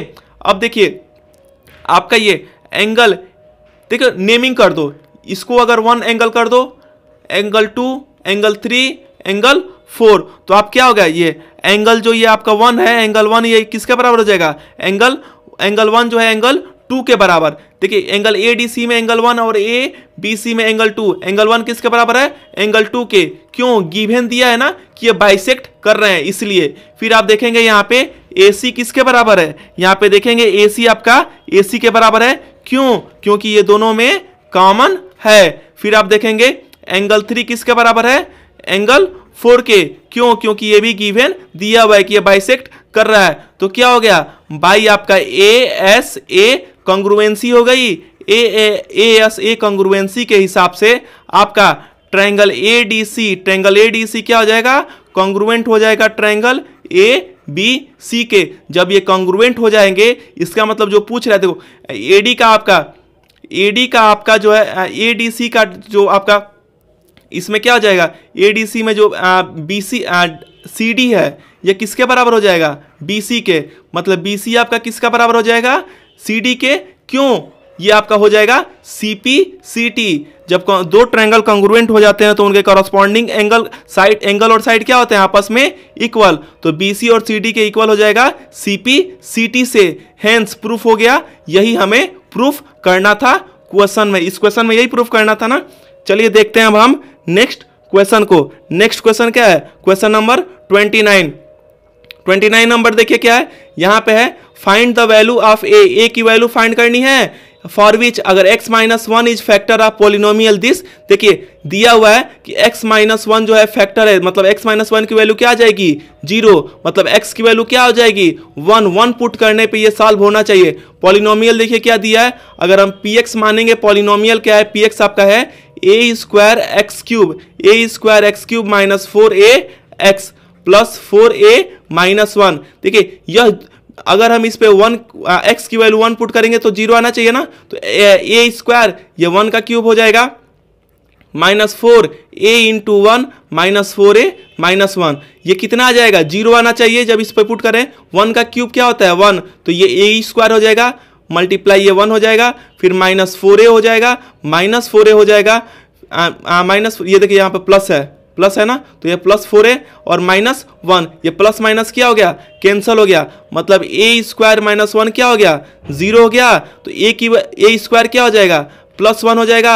इट इम्प्लाइज a क्या हो जाएगा, रूट ओवर 1। मतलब रूट ओवर से जब बाहर निकलता है तो साइन क्या निकलती है, a की वैल्यू या तो प्लस 1 आएगी नहीं तो माइनस 1 आएगी। 29 का आंसर क्या हो जाएगा, 29 का आंसर आपका यही आएगा, a की वैल्यू या तो प्लस 1 आएगी नहीं तो माइनस 1 आएगी। चलिए देखते हैं अब हम नेक्स्ट क्वेश्चन इसके आर वाले को। आर वाला देखो इसका 29 का आर क्या है, 29 का आर है फॉरवर्ड वैल्यू ऑफ के की वैल्यू क्या होगी कि लीनियर इक्वेशन 2x प्लस के वाई क्या है 8 है, x की वैल्यू 2 दी हुई है और y की वैल्यू 1। देखिए इक्वेशन क्या दी हुई है 2x प्लस के वाई क्या है 8 है। हमें पुट करना है x की वैल्यू 2 और y की वैल्यू 1। तो देखिए 2 है, x की वैल्यू क्या है 2 प्लस के, y की वैल्यू क्या है 1 इजिकल टू 8 है। 2 2 जा क्या होगा 4 प्लस के इजिकल टू 8। इट इंप्लाइज के क्या हो जाएगा 8 माइनस 4। मतलब के की वैल्यू क्या आ जाएगी, के की वैल्यू यहाँ पे 4 आ गई। फिर यहाँ पे देखिए अगर x की वैल्यू 4 है तो के की y की वैल्यू निकालो। देखिए यहाँ पे क्या है 2x प्लस के वाई इजिकल टू 8। देखो एक तो ये आंसर आ गया। अब दूसरा देखिए 2x की वैल्यू दिया हुआ है अगर 4 है और हम k की वैल्यू यहाँ पे क्या निकाले हैं 4 निकाले हैं, तो यहाँ पे y की वैल्यू निकालनी है। तो देखिए 4 2 जा 8 प्लस 4y इजिकल टू 8। तो 4y क्या हो जाएगा 8 माइनस 8, 4y क्या हो जाएगा 4y आपका हो जाएगा 0। इसका मतलब y की वैल्यू क्या आ जाएगी 0 आ जाएगी। तो a का आंसर क्या हो जाएगा आपका, a का आंसर k की वैल्यू आपकी आ जाएगी 4, ये एक आंसर हो गया, और y की वैल्यू आपकी 0, ये एक आंसर हो गया। चलिए देखते हैं अब हम नेक्स्ट क्वेश्चन नंबर 30 को। देखो 3 साइड दिया हुआ है ट्रायंगल का 17 सेंटीमीटर 80 सेंटीमीटर 19 सेंटीमीटर। एरिया निकालना है ना। सिंपली यहाँ पे देखिए कुछ नहीं दिया है, बेस हाइट नहीं दिया, तो हम यहाँ पे क्या यूज करेंगे हीरोन्स फार्मूला। मतलब ए क्या दिया हुआ है 70 सेंटीमीटर, बी की लेंथ क्या दी हुई है 80 सेंटीमीटर और सी की लेंथ क्या दी हुई है 90 सेंटीमीटर। इसका मतलब हम सेमी पेरीमीटर निकालेंगे। एस क्या होता है a प्लस बी प्लस सी अपान 2। तो निकालिए 70 प्लस 80 प्लस 90 अपान 2 होगा। आप जब इसको तीनों साइड को ऐड करेंगे तो कितना आएगा, जब आप तीनों को ऐड करेंगे 7 7 जब 40 14 17 21, मतलब ये 7 देखिए 80 70 15 हो गया, 15 और 90 ऐड करेंगे तो कितना आएगा। जब आप इसको ऐड करेंगे तो देखो 7 7 14 17 21 22 23 24 240 आएगा। 240/2 मतलब इसको काटेंगे तो क्या आएगा, ये 120 सेंटीमीटर आएगा। अब आप इसका एरिया निकाल दीजिए। एरिया कैसे निकलता है, हीरोन्स फार्मूला से निकालते हैं हम इसको।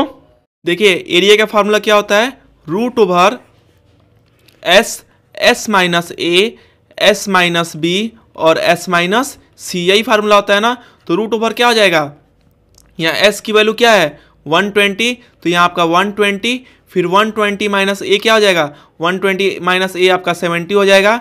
फिर आपका 120 माइनस बी, बी क्या हो जाएगा यहाँ पे 80 हो जाएगा। फिर आपका 120 माइनस सी, सी क्या हो जाएगा यहाँ पे 90 हो जाएगा। आप इसको सॉल्व करेंगे तो कैसे होगा, देखिए ये 120 ये 120 में से 70 माइनस करेंगे तो क्या आएगा 50, और 120 में 80 माइनस करेंगे तो 40, 120 में 90 माइनस करेंगे तो 30। अब देखिए कैसे फैक्टर करेंगे इसका, ये 3 4 जा 12 और 2 5 जा 10, 50 का देखिए 5 इंटू 10, 5 इंटू 10 ही कर दीजिए, 40 का 4 इंटू 10 और 30 का 3 इंटू 10। अब देखिए कॉमन कैसे निकालते हैं, यहाँ पे 2 5 निकला ना तो एक 5 बाहर आ गया। फिर देखिए यहाँ पे 1 10 और 2 10 किस क्या निकल जाएंगे, 1 10 निकल जाएंगे। फिर और देखिए और कहीं कॉमन निकल रहा है इसमें, आप इसमें देखेंगे तो और इसमें कॉमन निकलेगा। फिर देखिए ये 4 है ना, 4 में से क्या कॉमन निकलेगा 2 निकल जाएगा, 2 2 जा 4 होता है। फिर देखिए आप यहाँ 10 को क्या लिख सकते हैं, देखिए यहाँ पे देखिए 10 है ना, यहाँ पे देखिए 3 है, यहाँ पे 4 है, 4 में से क्या निकलेगा 2 कॉमन निकलेगा। फिर और क्या बच रहा है इसमें, यहाँ एक 3 और एक 3, यहाँ क्या बचा, ये 3 बचा। फिर आपका 2 है यहाँ पे और यहाँ क्या बचा, अब 2 ही चीज बचे, 2 बचा और 10 बचा। तो कैसे करेंगे, 2 इंटू 10 को क्या लिखेंगे 2 5 जा 10, तो 2 2 में से क्या निकलेगा, एक 2 निकलेगा। और देखिए और क्या बच रहा है इसमें, और ये 5 नहीं बच रहा है तो रूट ओवर क्या हो जाएगा, ये रूट ओवर 5। जब आप इसको मल्टीप्लाई कीजिए, देखो ये कॉमन करके निकालेंगे, मल्टीप्लाई करेंगे तो क्या होगा 2 2 जा 4, 4 2 जा 8, 8 3 जा 24 और 24 5 जा 120 होता है। 120 इंटू 10 क्या हो जाएगा 1200 हो जाएगा रूट ओवर 5। ये आपका आंसर हो जाएगा। हाँ, या फिर यही आपका 1200 इंटू 5 यही रूट ओवर सेंटीमीटर स्क्वायर, यही आंसर हो जाएगा। लेकिन देखिए आपका ऊपर अगर ध्यान से देखेंगे, यहाँ पे देखिए मैं यहाँ पे साइड में करता हूँ, ऊपर यहाँ पे ध्यान से देखेंगे तो यूज करना है रूट 5 की वैल्यू क्या 2.25 दिया है कि यूज कीजिए रूट 5 की वैल्यू 2.23। हम लोग आंसर क्या निकाले हैं, ये भी आंसर सही है 1200 रूट 5 सेंटीमीटर स्क्वायर, लेकिन दिया है कि इसका वैल्यू यूज कीजिए तो 1200 रूट 5 की वैल्यू क्या है 2.23 है। आप इसको मल्टीप्लाई कर दीजिए तो आपका ये आ जाएगा 2676 सेंटीमीटर स्क्वायर, यही जो है इसका आंसर हो जाएगा। चलिए देखते हैं अब हम नेक्स्ट क्वेश्चन को। क्वेश्चन नंबर 13 है, देखिए 31 है। क्वेश्चन क्या है, 5 फ्रेंड 5 दोस्त हैं प्लेइंग ए गेम खेल रहे हैं in which they are standing at different position, वो अलग अलग पोजीशन पर खड़े हुए हैं। PSTRQ, देखिए P यहाँ पे है, STRQ है। क्वेश्चन बताना है find the what is the coordinate of P, P की कोऑर्डिनेट क्या है, देखिए P x डिस्टेंस पे और P1 x से 1 और y पे 1, तो P की कोऑर्डिनेट क्या हो जाएगी, यहाँ पे आपकी P की कोऑर्डिनेट क्या हो जाएगी 1 और 1 हो जाएगी। देखिए है ना, ये 1 पे है और 1 पे है, P की कोऑर्डिनेट 1 हो जाएगी। देखिए सेकंड क्या है, name the point where whose y coordinate is 0, आपको बताना है कहाँ पे 0 है। देखिए Q है ना, x की वैल्यू क्या है यहाँ पे -3 और y की वैल्यू 0, तो यहाँ पे क्या हो जाएगी, आप बोल रहा है कौन सी कोऑर्डिनेट पे y की वैल्यू 0 हो जाएगी, तो यहाँ पे क्या हो जाएगा, यहाँ पे आपका हो जाएगा कौन सी पॉइंट है, तो Q है। Q जो है आपका Q जो है इस पे y की कोऑर्डिनेट क्या है 0, यही इसका आंसर हो जाएगा। फिर इसमें नेक्स्ट देखिए थर्ड, इसमें और सा कौन सा क्वेश्चन है, ये फर्स्ट सेकंड था ना, नेम द कोऑर्डिनेट y 0, हाँ ये सही है। फिर 31 हो गया। 32 देखिए इसमें question, find 6 rational number between 3 and 4, 3 and 4 के बीच में 6 रेशनल नंबर डालने हैं। देखिए ये सिंपल क्वेश्चन होते हैं और इसमें आप इन्फिनिटली डाल सकते हैं। देखो 3 में मैं अगर मैं 10 से ऊपर मल्टीप्लाई कर दिया, नीचे मल्टीप्लाई कर दीजिए किया।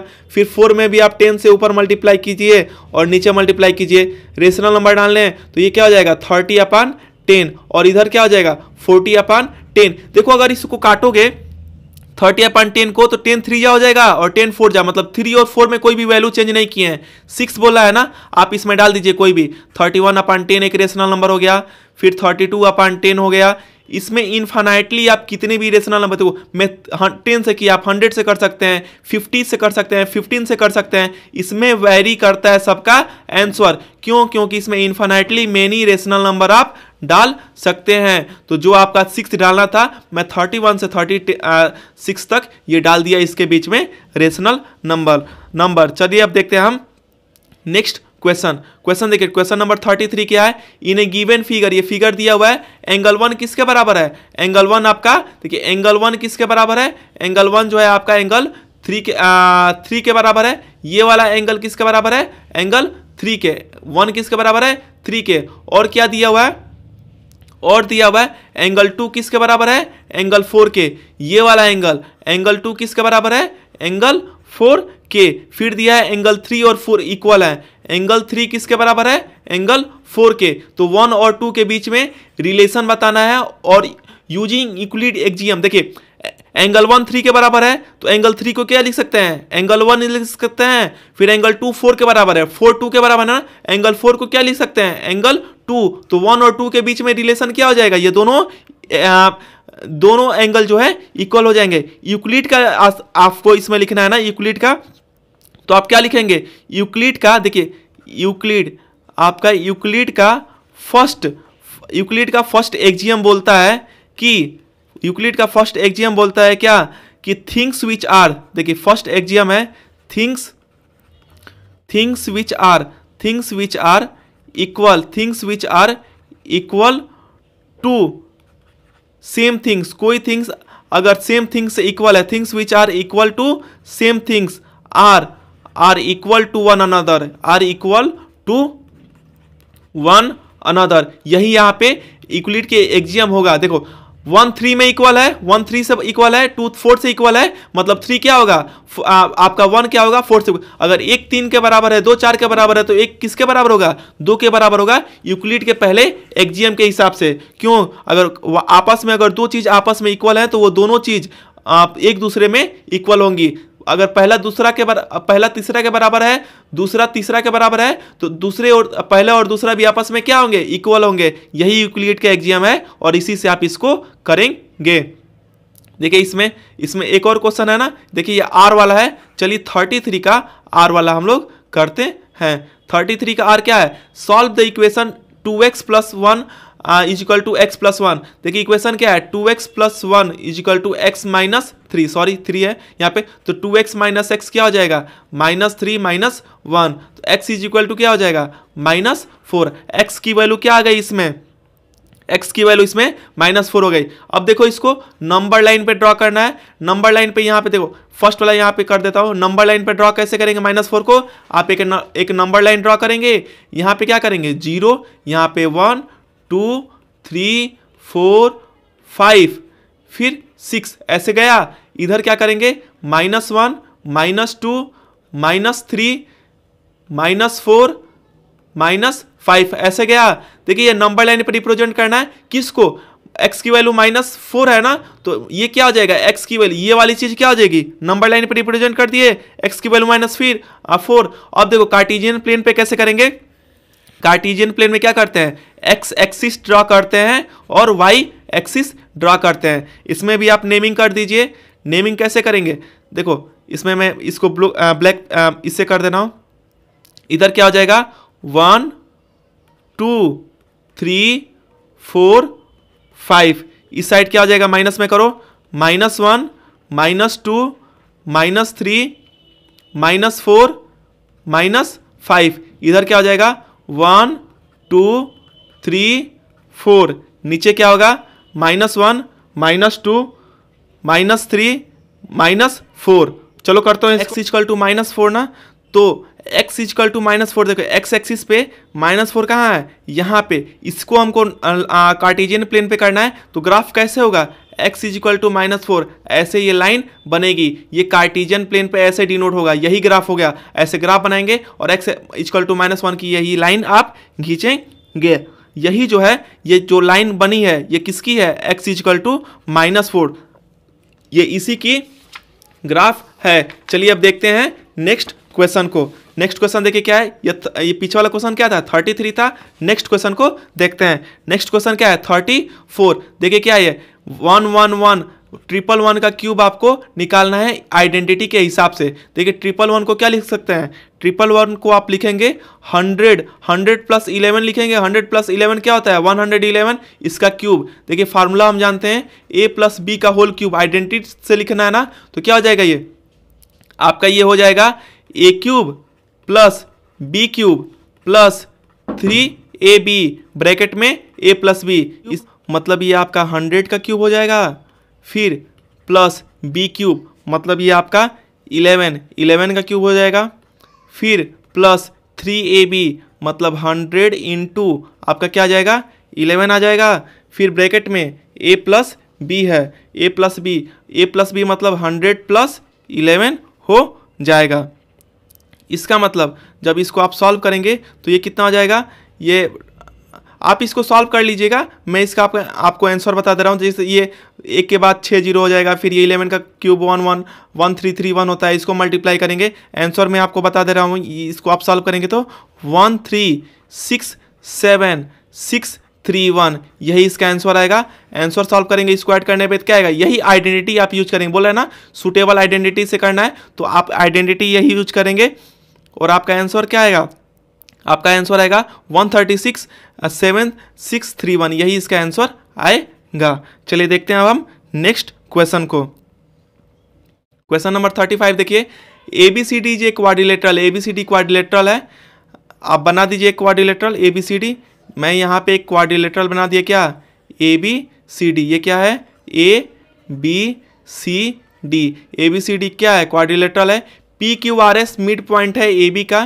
देखिए AB का मिड पॉइंट क्या है P, और BC का क्या है Q, फिर CD का क्या है R, फिर DA का क्या है S, ये क्या है इसके मिड पॉइंट है। उसके बाद देखिए क्या बोल रहा है, शो करो कि फिर PQRS जो बनेगा यह एक पैरेललोग्राम है। यही हमें प्रूफ करना है इस फिगर में। देखिए कैसे करेंगे, अगर मैं इस लाइन को ऐसे जोड़ देता हूँ, देखिए ये इसको जोड़ दिया, तो देखो अगर मैं ट्रायंगल ले रहा हूँ, इन ट्रायंगल DAC, कौन सा ट्रायंगल ले रहा हूँ, ट्रायंगल ले रहा हूँ DAC। तो देखिए यस जो है DAC में S मिड पॉइंट है, देखिए मैं बता दे रहा हूँ DAC में, देखिए DAC में S मिड पॉइंट है DA का, R मिड पॉइंट है DC का।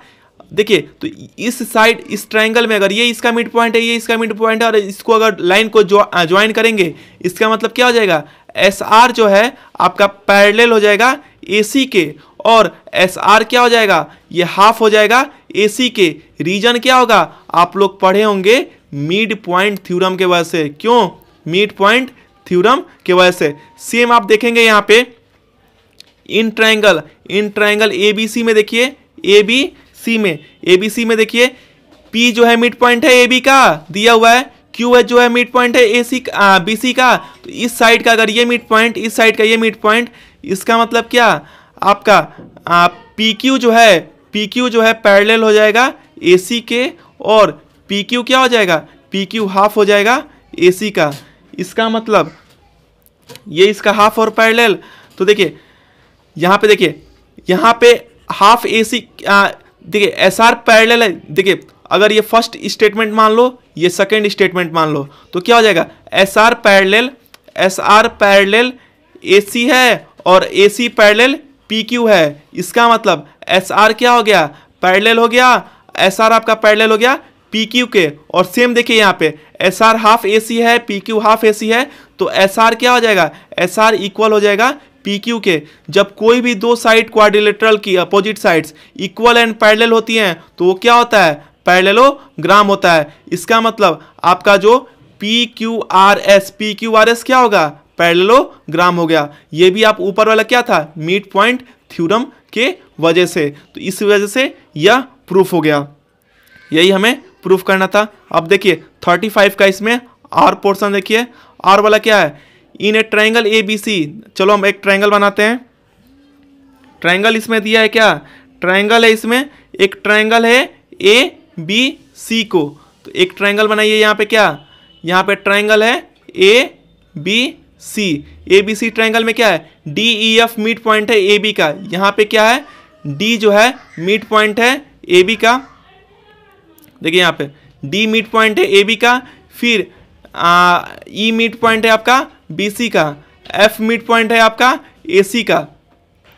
एफ किसका है, ए सी का मिड पॉइंट है। फिर देखिए इसमें क्या दिया है, ए बी अगर 6 दिया है, ये टोटल कितना है 6, बी सी आपका 7.2 दिया है, कितना 7.2, ए सी आपका 7.8 दिया है। तो पेरीमीटर आपको बताना है डी ई एफ का। सिंपल है। देखिए ये अगर मिड पॉइंट है, देखिए मिड पॉइंट है, तो ये देखिए ये मिड पॉइंट, ये मिड पॉइंट।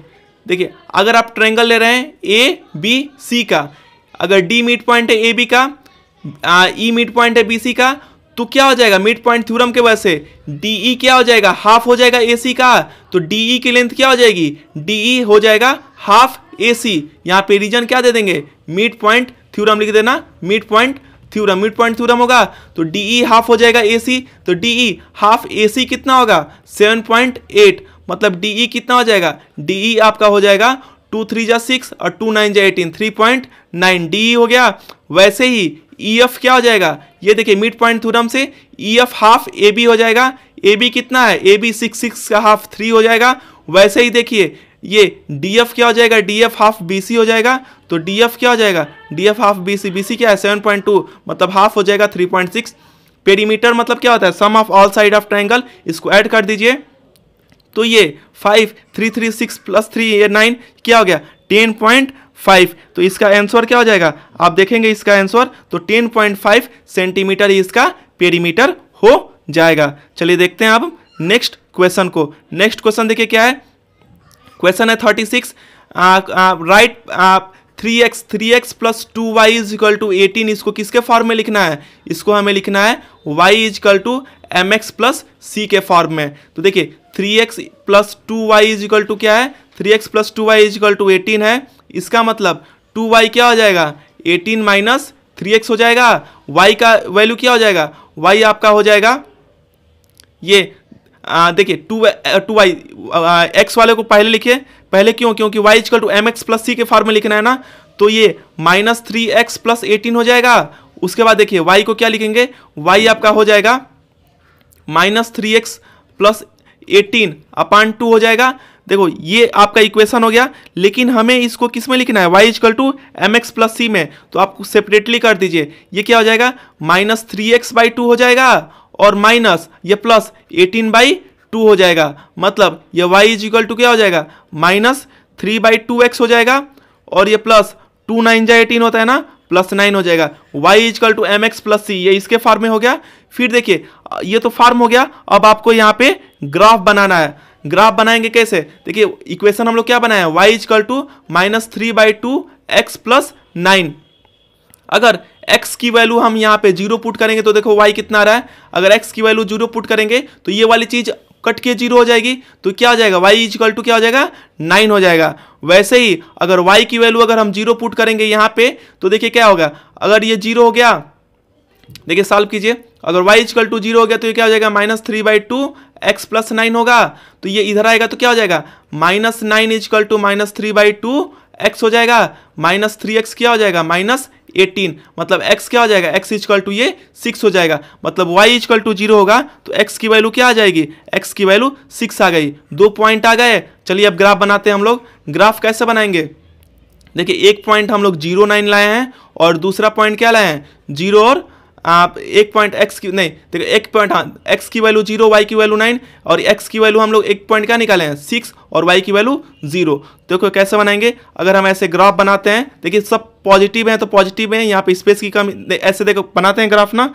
फिर देखिए यहाँ पे नेमिंग करेंगे हम 1 2 3, फिर ये 4 5 6 7 ऐसे है। फिर इधर देखिए 1 2 3 4 5 6 7। चलिए इस पे एडजस्ट नहीं हो रहा है, नेक्स्ट पेज पे हम लोग करते हैं, इसको ग्राफ बनाते हैं। पॉइंट क्या है यहाँ पे 0 9 और 6 0 ना। चलो हम ग्राफ पे बनाते हैं। पॉइंट हम लोग जानते हैं, एक था 0 9 पॉइंट था, और दूसरा पॉइंट क्या था, दूसरा पॉइंट था 6 और 0। चलिए इसको प्लॉट करते हैं। अगर x की वैल्यू 0 है तो y की वैल्यू क्या है, y की वैल्यू 9, यहाँ पे पॉइंट आएगा। फिर देखिए x की वैल्यू 6 है तो y की वैल्यू क्या है 0। अब इसको आप मिला दीजिए लाइन। जब आप इसको ड्रॉ करेंगे तो कैसे लाइन आएगी, ये ऐसे, ये पास होगी। इसकी पॉइंट क्या है, यह पॉइंट है आपका 0 9, और ये क्या हो जाएगा, ये आपकी हो जाएगी 6 0। ऐसे हम इसको करेंगे। चलिए देखते हैं हम नेक्स्ट क्वेश्चन को। नेक्स्ट क्वेश्चन क्या है, क्वेश्चन नंबर 37।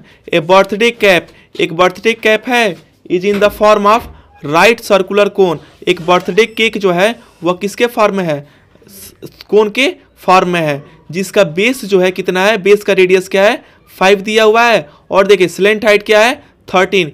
एरिया आपको निकालना है, अगर ऐसे 50 बनाने हैं तो ये 90 डिग्री का एंगल बनेगा। देखिए यहाँ पे पाइथागोरस थ्योरम लगेगा, और इसकी हाइट आप निकालेंगे, क्या हो जाएगा 12 हो जाएगा। देखिए पाइथागोरस ट्रिपलेट होता है 5 12 13 होता है। देखिए कुछ होते हैं, देखिए 3 4 5 होता है, 3 4 5, यहाँ पे 5 12 13 वाला लगा। यहाँ स्लेंट हाइट क्या होगा 13, हाइपोटेनस 13, बेस 5। आप परपेंडिकुलर निकालेंगे h square equal to P square plus B square, तो हाइट क्या आ जाएगी 12 आ जाएगी। अब यहाँ पे एरिया आप सीट रिक्वायर्ड पूछ रहा है ना, तो हम यहाँ पे क्या निकालेंगे, कर्व सरफेस एरिया निकालेंगे। किसका, कोन का।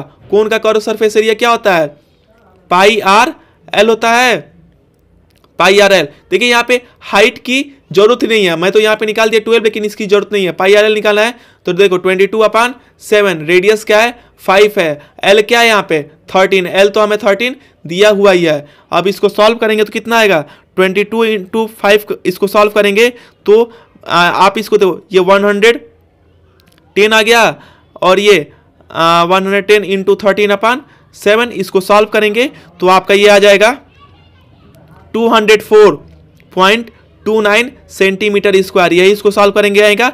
और यहाँ पे क्या पूछा है, एरिया पूछा है, एरिया टू रिक्वायर्ड कितने कैप के लिए 50 कैप्स। आप इसको अच्छे से लिख लेंगे कि area of sheet required to make 50 such caps क्या हो जाएगा, इसमें आप 50 से मल्टीप्लाई कर देंगे एक कोन के एरिया में। एक कोन का एरिया क्या है 204.29 है, आप इसको मल्टीप्लाई करेंगे तो कितना आ जाएगा, आप इसको करेंगे, मैं इसका सॉल्यूशन लिख दे रहा हूँ, आंसर लिख दे रहा हूँ, यही इसका आंसर आएगा। आंसर क्या आएगा इसका आंसर आएगा 10,214.50 स्क्वायर सेंटीमीटर। चलिए देखते हैं अब हम नेक्स्ट क्वेश्चन को। क्वेश्चन नंबर 38 देखिए क्या है, इन ए गिवन फिगर एक है, ए बी क्या है, ए बी आपका इक्वल कॉर्ड है, रेडियस ऑफ द सर्कल क्या है, ये है सेंटर ओ है। Find the value of A and B. देखिए दिया हुआ है, ये ए बी इक्वल कार्ड है रेडियस के, मतलब ये साइड इस साइड के इक्वल है, कॉर्ड रेडियस के इक्वल है, रेडियस आपस में इक्वल होते हैं। अब देखिए क्या हो जाएगा, ये एंगल क्या हो जाएगा 60 डिग्री। क्यों, जब ये ट्रायंगल हो गया, ट्रायंगल में तीनों साइड जब इक्वल होते हैं तो इक्विलेटरल ट्रायंगल हो गया, इनके एंगल क्या हो जाएंगे 60 हो जाएगा, इन तीनों का एंगल क्या हो जाएगा 60 हो जाएगा। अब देखिए कि इसी लाइन में अगर एक एंगल 60 है तो उसका एडजेसेंट एंगल क्या होता है, दोनों का सम क्या होता है, ये 180 होता है, मतलब 60 प्लस ए कितना हो जाएगा 180। रीजन क्या हो जाएगा, लीनियर पेयर हो जाएगा। ए की वैल्यू क्या आ जाएगी 120, ए की वैल्यू निकालनी था यहाँ पे ना, तो ए की वैल्यू क्या आ गई 120।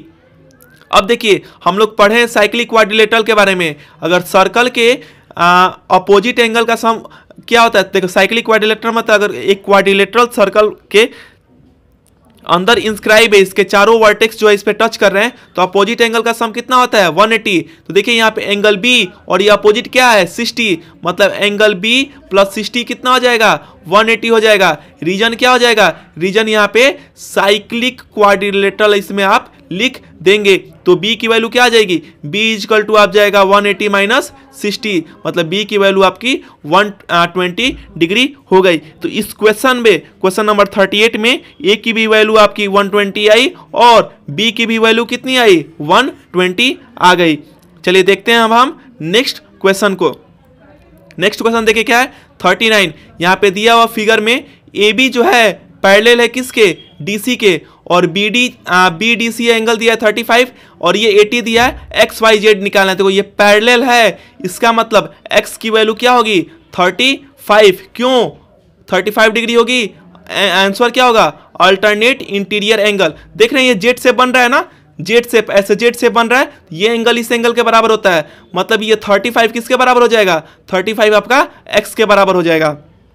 फिर देखिए ऐसे ही 35x के बराबर हो गया, और क्या दिया हुआ है इसमें, अब देखिए इसका और इसका सम कितना होगा, 180। क्यों, क्योंकि एक दो पैरेलल लाइन है, इसके बीच में अगर ट्रांसवर्सल है तो इन दोनों का इंटीरियर दोनों एंगल का सम कितना होता है, 180, मतलब 80, मतलब angle A plus angle D का सम कितना होगा, 180। रीजन आप लिख देंगे, पैरेलल लाइन के बीच में अगर ट्रांसवर्सल लाइन है तो इंटीरियर ट्रांसवर्सल लाइन का सम कितना होता है, 180 होता है। तो एंगल ए कितना है, ये 80 है। एंगल डी कैसे निकालेंगे, y प्लस 35 इजिकल टू क्या हो जाएगा, 180।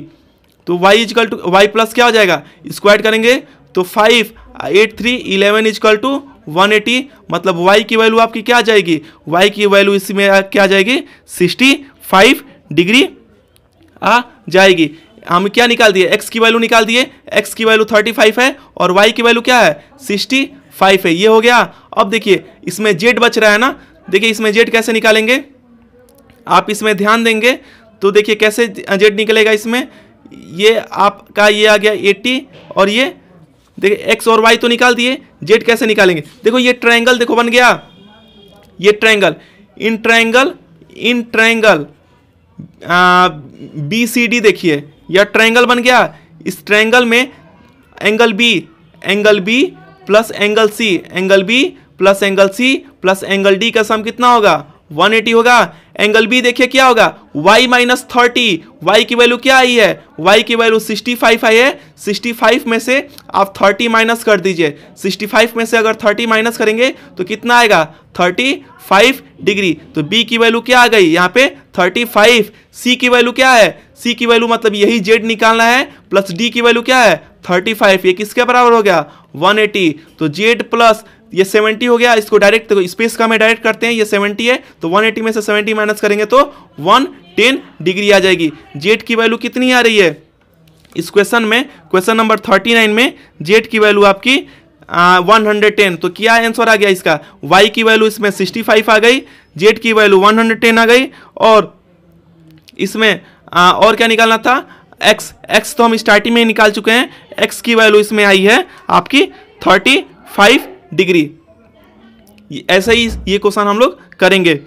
चलिए अब हम देखते हैं नेक्स्ट क्वेश्चन को। नेक्स्ट क्वेश्चन देखिए, इसमें आर वाला है ना, आर वाला सेकंड देखते हैं। यहाँ पे देखिए ये भी सेम वैसे ही है, फिगर रिलेटेड क्वेश्चन है। फिगर रिलेटेड वाले क्वेश्चन बहुत ही सिंपल होते हैं, एक एक करके देखते हैं। देखो ABCD क्वाड्रिलेटरल दिया हुआ है यहाँ पे, फिर एंगल दिया हुआ देखो यहाँ पे 73 है, यहाँ पे 110 है, ये 97 है।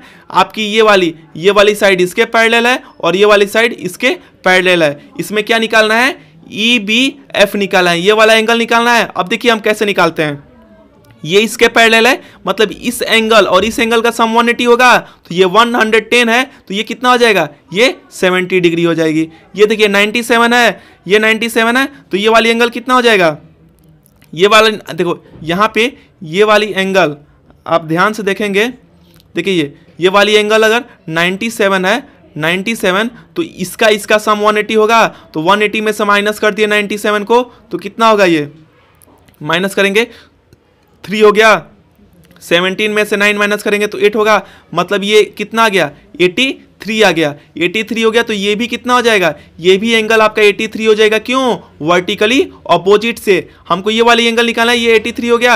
अब देखिए और हम इसमें कैसे निकालेंगे, आप देखेंगे ध्यान से देखिए, आप देखिए ये 83 हो गया।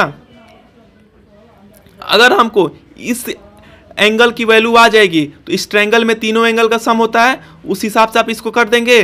देखिए कर लेंगे, लेकिन हम इसको कैसे निकालेंगे?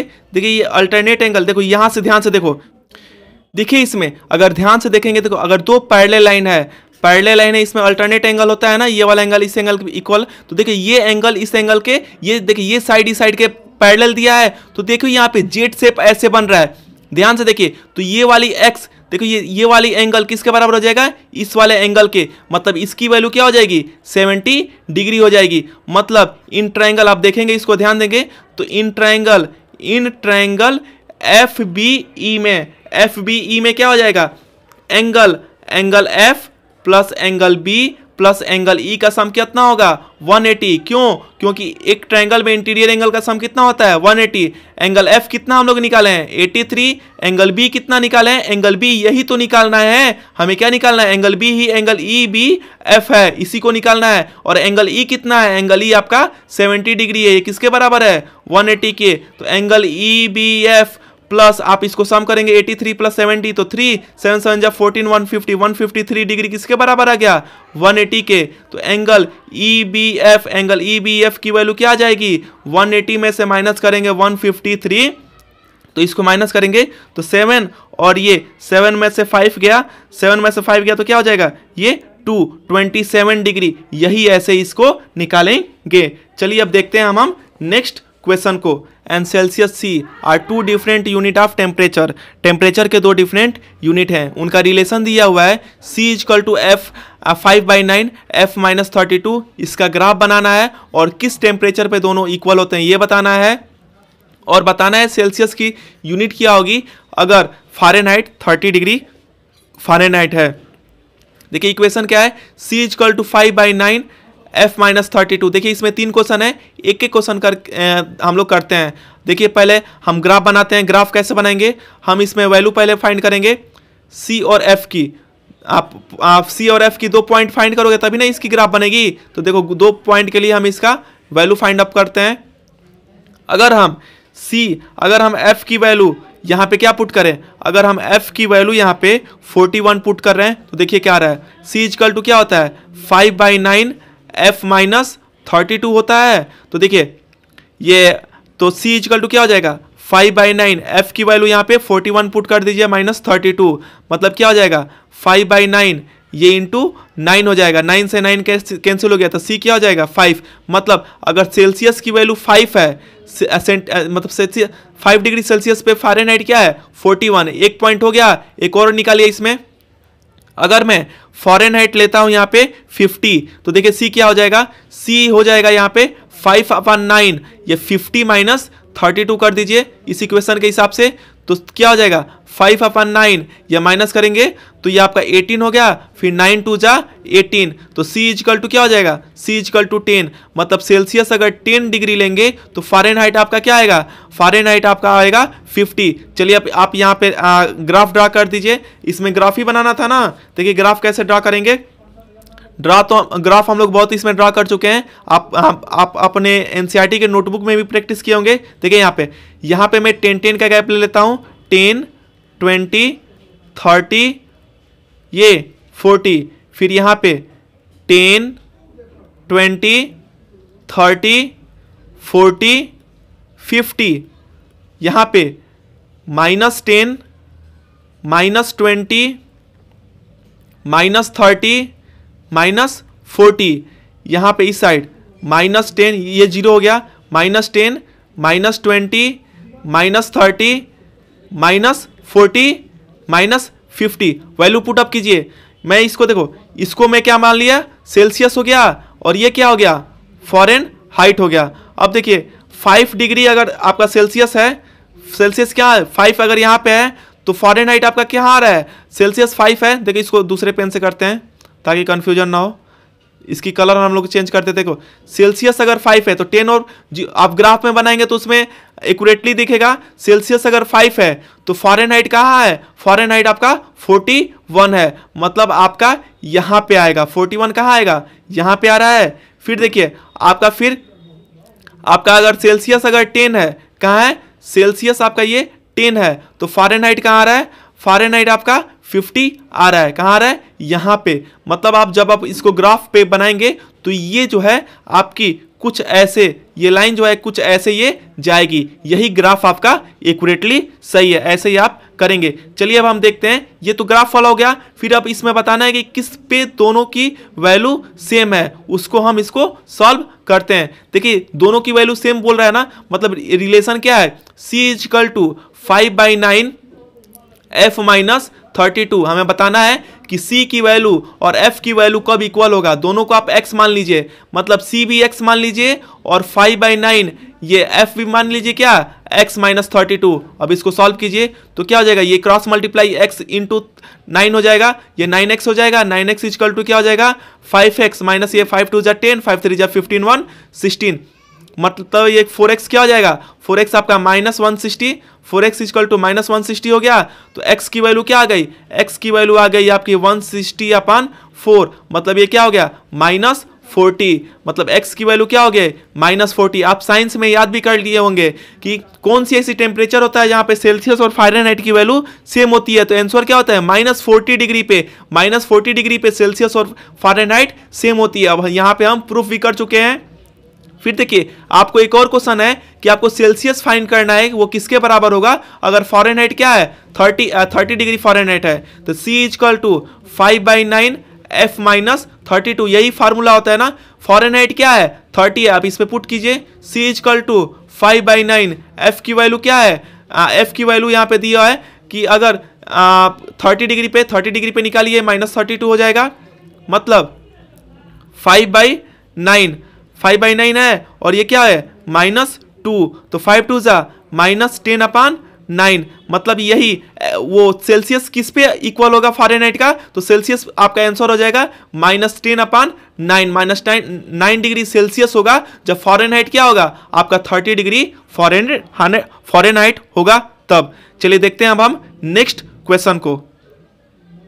ये आपका लास्ट क्वेश्चन है, इसके बाद कोई भी क्वेश्चन नहीं है। चलो देखते हैं इसको। The following table gives the lifetime of 400 neon lamp। 400 neon lamp का आपका टेबल दिया हुआ है। Represent the given information with the help of histogram. आपको हिस्टोग्राम के हेल्प से इसको बताना है, इस डाटा को। और how many lamps have life time for more than 700 hour, इसको भी बताना है। चलिए हम इसको एक क्वेश्चन में आपको मार्किंग स्कीम के हिसाब से दिखा देता हूं, कोई कि सीबीएसई कैसे मार्किंग स्कीम से आपकी चाहती है, और इसी हिसाब से मैं आपका इसका सॉल्यूशन दे रहा हूं। तो देखते हैं इसका आंसर। देखिए यहाँ पे दिया है लाइफ टाइम ना 300 400 आवर ऐसे दिया हुआ है। नंबर लैंप इसमें कितने जलते हैं नियॉन के। देखिए कैसे ग्राफ बनेगा।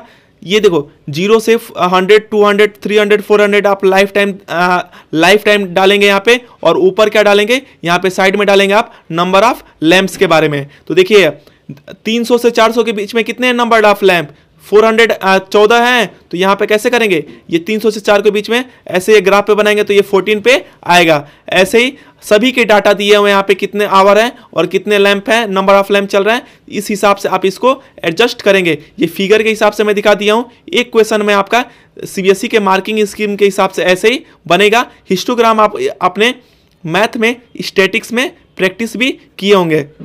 हिस्टोग्राम में क्या गलती नहीं होनी चाहिए? यहाँ पे ये गैपिंग नहीं होना चाहिए। देखो बार ग्राफ कैसे बनता है, ऐसे इसमें गैप हो जाता है ना, इसमें गैपिंग नहीं होनी चाहिए। फिर नेक्स्ट क्वेश्चन इसमें देखिए, सेकंड क्वेश्चन क्या है? सेकंड है how many lamps have life time of more than 700 hour. कितने लैंप में 700 से ज़्यादा लाइफ टाइम है? तो देखो क्या है 74 62 और 40 को ऐड कर देंगे ना, तो यहाँ पे देखिए क्या है 74 62 और 42 को ऐड करेंगे तो 184, यही इसका आंसर हो जाएगा।